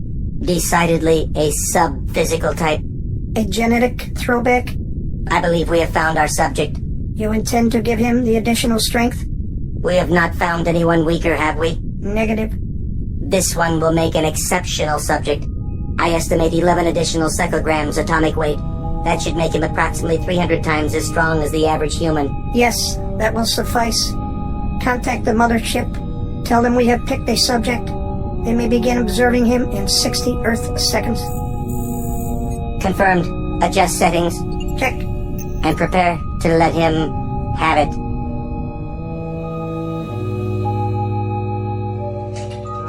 Look, Dingle, you don't gotta answer this guy at all. What do you mean? Just because he don't happen to like the Phillies. Let him tell me. He's got a brain, don't he? Of course he does. You got a point of view, don't you, Dingle? All right, let's get historical. You follow the game, you know the stats. What did you think of the Phillies back in, say, 53? That was a big year.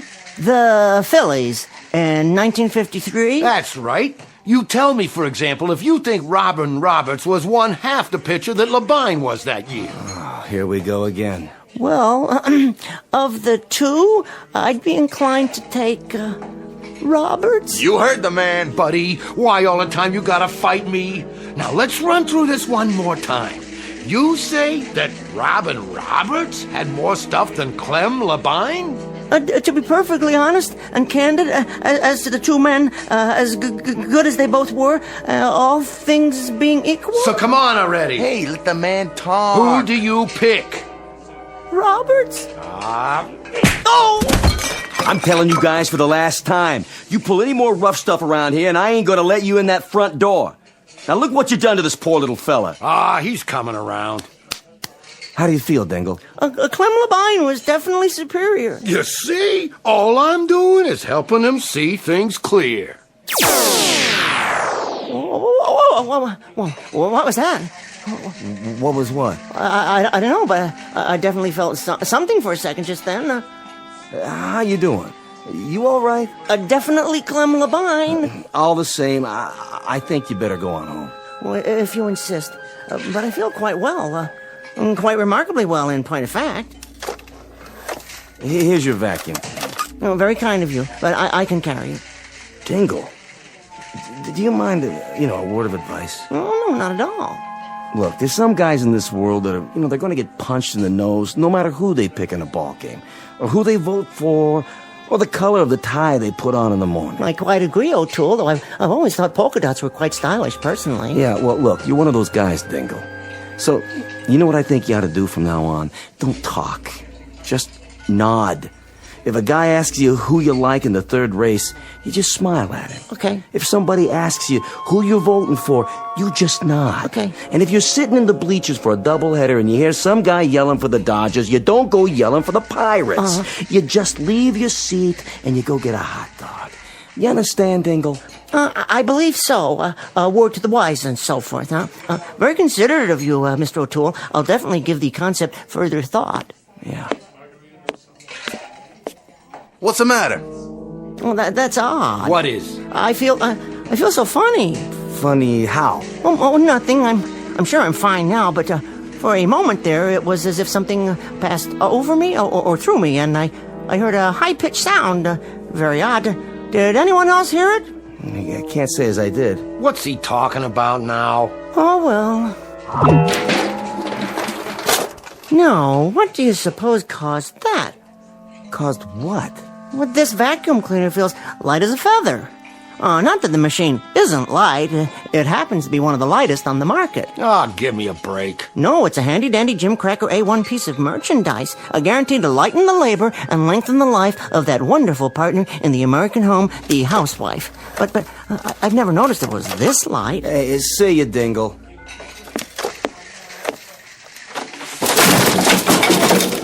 What the? Did you see that? The door fell off. Hey, look, Dingle.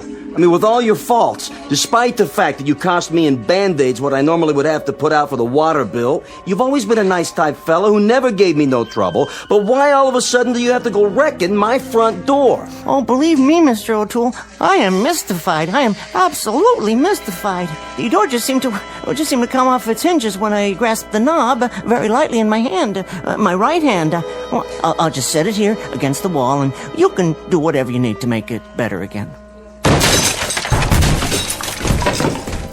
I bid you good day, gentlemen. Jeez, O'Toole. What kind of drink did you pour him anyway?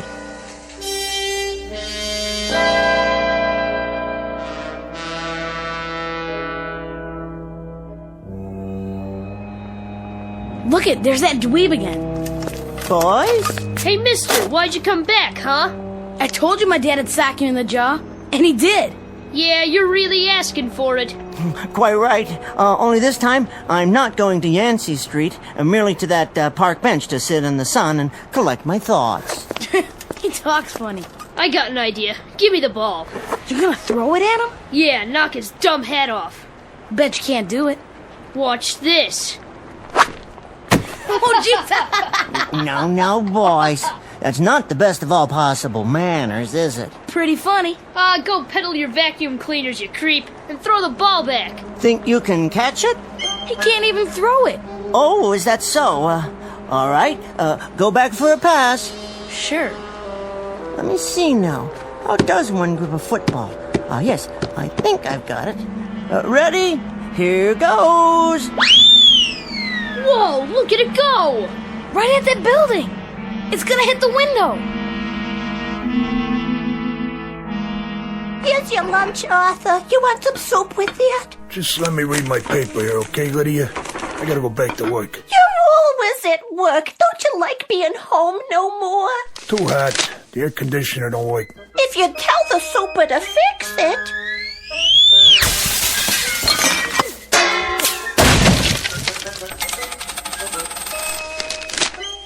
What the heck was that? I don't know, Arthur, but you don't have to tell the super nothing, 'cause now we got a nice cross ventilation all the way to the next apartment.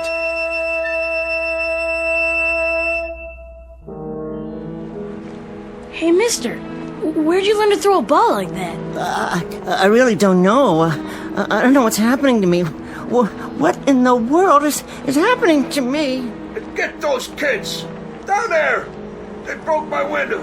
We better get out of here. Yes!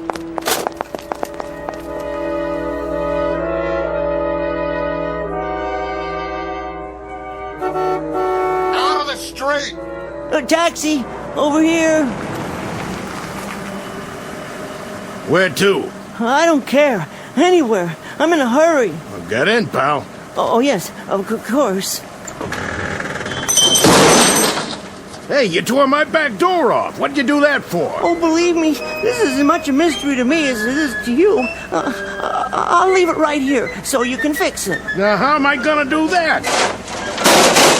Just let me catch my breath. Hey, quit leaning on my car. You're tipping it over.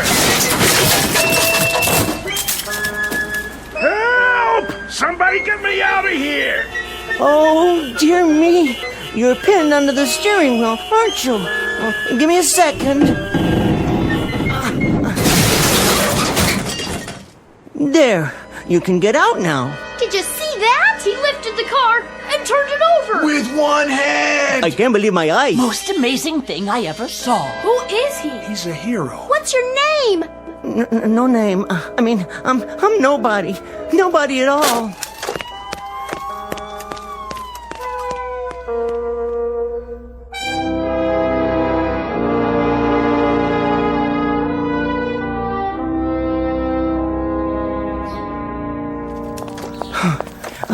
Excuse me, miss? Yes? May I share your park bench? Yes, of course. It's not mine. I only come here in the afternoons. With your charming baby, I see. Oh, he's not mine either. I'm just the nanny. They want him to have his time in the park. You know it is. Well, how perfectly lovely. Well, I don't, actually. No, that is. You're not married? Never. Really? That's hard to believe. A nice, normal man like you. Why, thank you. For what? Well, no woman's ever said that to me before, that, I'm normal. You're joking. I wish I were. I'm not acquainted with many women, hardly any, in fact, on the personal level. Gosh, I hope you don't mind chatting like this. Not at all. I spend a lot of time here, taking care of the baby. Oh, cute little fella. I know what he wants. You do? Well, look up. Where? That tree branch above your head, there's an apple on it, and the baby sees that. Really? Oh, I'm sure of it. Coochie-coo. Aren't you the cutest little fella? Look, I don't want you to think I'm a masher or anything. I'm certainly not a masher, but I wonder if you'd mind answering a question. That depends. Well, what I mean is, looking at me, would you say, at least upon a perfunctory, cursory, very first surveil, would I appear to be abnormal in any way? Not at all. Oh, thank you. Unless you plan to use that in the park. Oh, that. Up to a few hours ago, I sold those things. Newfangled vacuum cleaners. Or at least I went through the motions. I was miserably bad as a salesman, just miserable. Would you believe it? Last week I made exactly 89 cents in commission. And that was for an attachment, an upholstery nozzle, and I sold it to a drunk who kept insisting it was a divining rod for alcohol. Is that why you stopped? Well, there were other factors. I expected to be fired today anyway, but, that's the least of my worries now. A few minutes ago, people were chasing me. Why? Well, that's just it, because they thought I was abnormal. Now, I ask you, would you be interested in hearing the source of my worries? Go ahead. Well, that apple, for instance, the baby wants it, but you can't reach it, can you? No. Not even if you put the baby down and stood up on the bench. I couldn't put the baby down. Oh, precisely. But what if I were to give you a hand? I'm not sure Well, see, this bench weighs, I'd say, 100, 150 pounds, and you're no more than 110 to 115. Well, 125. Well, what if I were to stand, reach down, pick up the bench by one of its legs, and lift it straight up into the air like this? Please, put us down! So that you could reach the apple, and you wouldn't even have to disturb the baby. Go on, reach over and take it. And then I put the bench down with you and the baby on it, right back down on the ground, as gentle as it can be. There. Would you say that's abnormal? How did you... Hey, man, could you do that again? Whoa, I'm not sure. I got my camera with me. I sure would like to get a shot of that. Is it a magic trick, like in Las Vegas? You a magician or what? No, it's just something that I've discovered I can do. Very recently, as a matter of fact. You see, I Let me just get the camera set up. But the young lady's gone now. There's no point in lifting the bench with no one on it, is there? Well, then do something else. Or like what? Anything. Well, I don't know. Well, at least let me take your picture. Stand right there by that big rock. Oh, here? Oh, well, I suppose one picture wouldn't do any harm. Shall I take my hat off? Of course, then the sun would be in my eyes when I have to squint. Well, can you show me your muscles or something? Oh, I'm sorry. I don't believe I have any muscles to speak of. Oh, yeah, right. Say cheese. Oh, wait, now the rock is in the way. Perhaps if you stand a few feet to your left? And then the sun will be right in the lens. Oh, in that case, I better move the rock. May I? Hold on 1 second. Whoa, you lifted it just like that. It must weigh a ton. There, young man. Is that better? I suppose you can snap my picture now if you insist. Yeah, that's great. Are you sure this is my good side? Couple more. Oh, right. Wait till my editor sees this.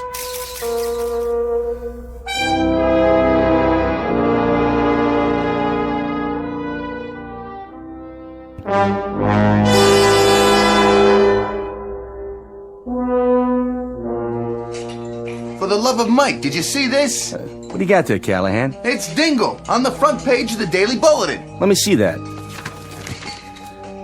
Hercules? No, it's Luther Dingle, 20th century Samson. Good gravy, there's his picture.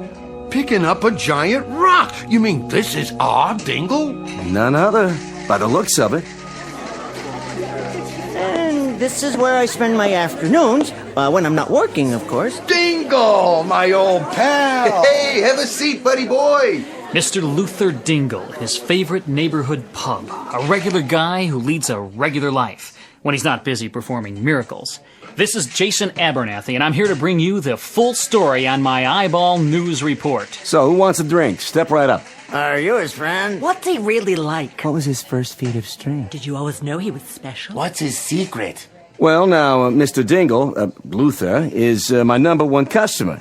Never goes to any other establishment. Ain't that right, boys? That's the truth. I knew he had it in him. We was pals all the way back to grade school. All right, who's next? Line up. Mr. Dingle, if what I hear is true, do you realize how much money you could make on a tour with my international circus? A circus, eh? I don't know. Vegas, Atlantic City, Branson, Missouri. Hey, don't listen to her. Hey, Dingle, your future's in television. You're the walking, talking embodiment of every American male's wish fulfillment. You're John Q. Citizen. You're Babbitt. You're Tom, Dick, and Harry. We'll develop a sitcom around those values. A spin-off. After several guest spots, of course. Well, I'm just not sure. All right, well, how about an infomercial? A simple across-the-board address by you with examples of your physical prowess followed by product endorsements. It's a natural for breakfast cereals, vitamin pills, anything at all. You mean like Jack LaLanne, the juice man, that sort of thing? Forget it, Dingle. I keep telling you, boxing is a piece of cake. You line up with me, I'll get you a couple of real easy setups, and inside of 8 months, I'll have you fighting for the World Championship. Or if you want to go with the WWF instead. All right, everybody. We're going on the air live in just a few seconds.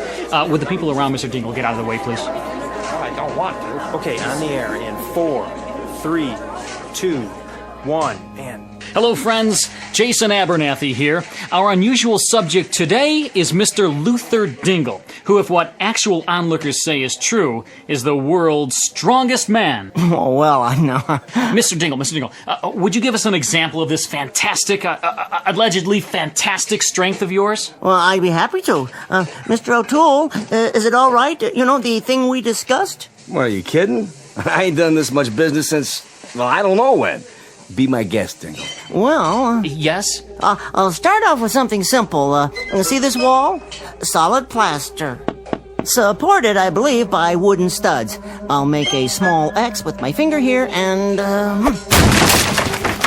You saw it! Mr. Dingle has just punched a hole through a solid wall with his bare fist!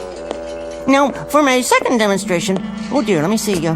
You've heard of karate. I suppose I could simply just line up the edge of my hand with the surface of this table, my open hand, mind you, and with a single blow...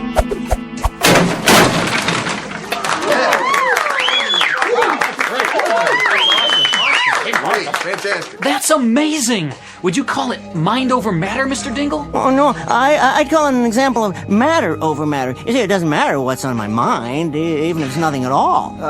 Okay, Dingle. You just don't go breaking all my tables in half, okay? Jeez. Hey, better sit down, buddy. Have yourself a drink. Hey, you want my seat? Not yet. I feel fine. Splendid. These bar stools are bolted down, aren't they? If, let's say, I wanted to move one a few inches... See that? He ripped it right off the floor and he didn't even break a sweat. What a guy. Go on. Take my stool if you want. Stand up. Sure, why? If you please. Why are you looking at me like that? Oh, no. Wait a minute, Dingle. Ain't you ever heard of bygones being bygones? Put me down. I see it, but I don't believe it. Ladies and gentlemen, the man at the bar is 160 or 70 pounds, and Dingle is lifting him like a rag doll, twirling him over his head with one hand. My aching back. That ain't funny. There. Now, that didn't hurt too much, did it, pal? You're good as new. Well, almost. Gonna give you a hand up, pal? Mr. Dingle, you're my hero. He can do anything. You better not pick a fight with that fellow.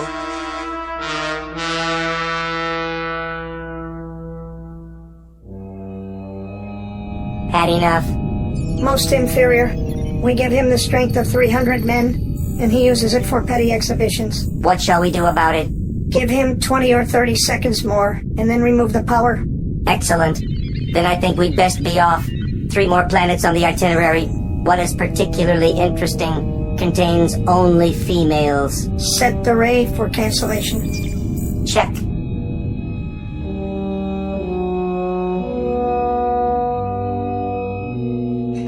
And now, ladies and gentlemen, for my next feat, I think I'll lift this entire building. Whoa! Well, at least the ceiling, and hence all the floors above it. Step aside, everyone. I don't know if we have a clear shot of this, but he's standing on his tiptoes, extending his fingers to the ceiling.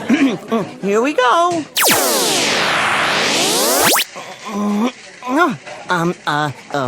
Let me try that again. I can't seem to... Something's wrong. No, I just felt strange there for a second. Let me try another bar stool. Remember, they're bolted to the floor. One finger. No, maybe 2 fingers. He's a fake. No wires this time. It was a trick. What's the matter, Mr. Dingle? The wall, then. I'll punch another hole right about here. Ow! Well, apparently we've all been the victims of a charlatan. Cut.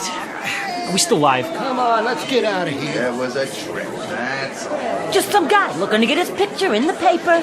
All right, leave off with poor Dingle here. Get out of here. Hey, come on, Dingle. Sit down.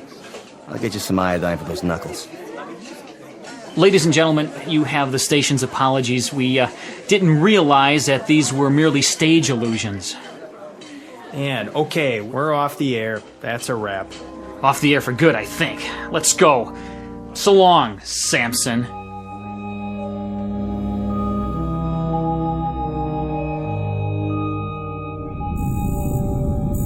Time to go. Yes. Wait, who are they? Hello, boys. Where are you 2 from? Venus, how about you? Mars. Conducting your own experiments? Yes. And you? Sudden introduction of strength to subnormal Earthmen. What is your experiment? Sudden introduction of enhanced intelligence. Find any interesting subjects? That one over there, referred to as Dingle. He is certainly subphysical, maybe submental too. A likely subject. Give him the intelligence quota, Ray. How much? Oh, we'll make him approximately 500 times more intelligent than the average human.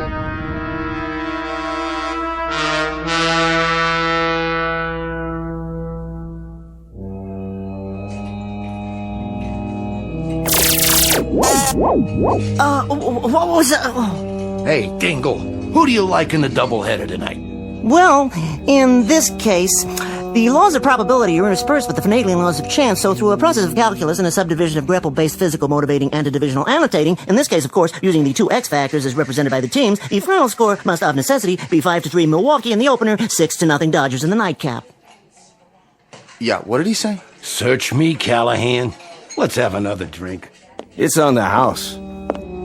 It is apparently on an advanced mathematical plan that the entire quantum theory of space and time relativity must, of necessity, be equated with the parallelian law of definitive numerical dialectical algebraic, and can further be notated.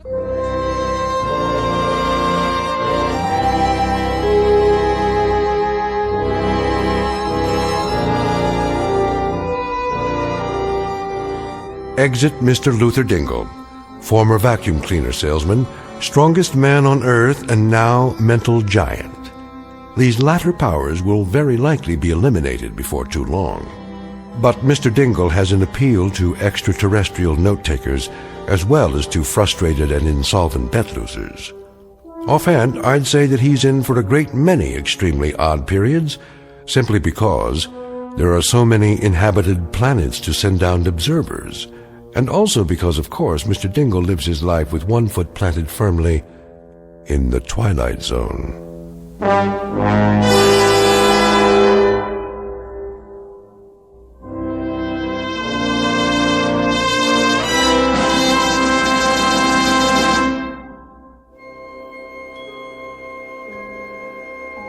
Hi, this is Carl Amari, producer of the Twilight Zone radio dramas. I'd like to take a moment to tell you about our official website at twilightzoneradio.com, where you'll get the latest news and information on these Twilight Zone radio dramas. Plus, at twilightzoneradio.com, you can digitally download 3 free episodes or any of our episodes for only $1.95 each. In this age of ever-changing technology, we've decided to make these episodes instantly available to you by making the Twilight Zone radio dramas a digital download-only series. This means that this series will no longer be offered on CD. The CD collections at our website are now being offered, while supplies last, at buy one, get one free. So be sure to get your favorites before they're sold out. Be sure to visit us often, and I'll see you in the zone.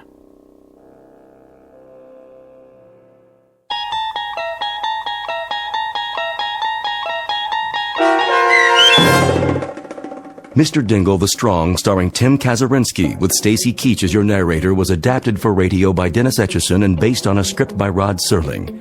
Heard in the cast were Peter DeVaria, Doug James, Richard Hensel, Turk Muller, Rick Peoples, Adam Tangway, Martin Hughes, Maria Stevens, Peggy Roeder, Roger Wolski, and Carl Amari.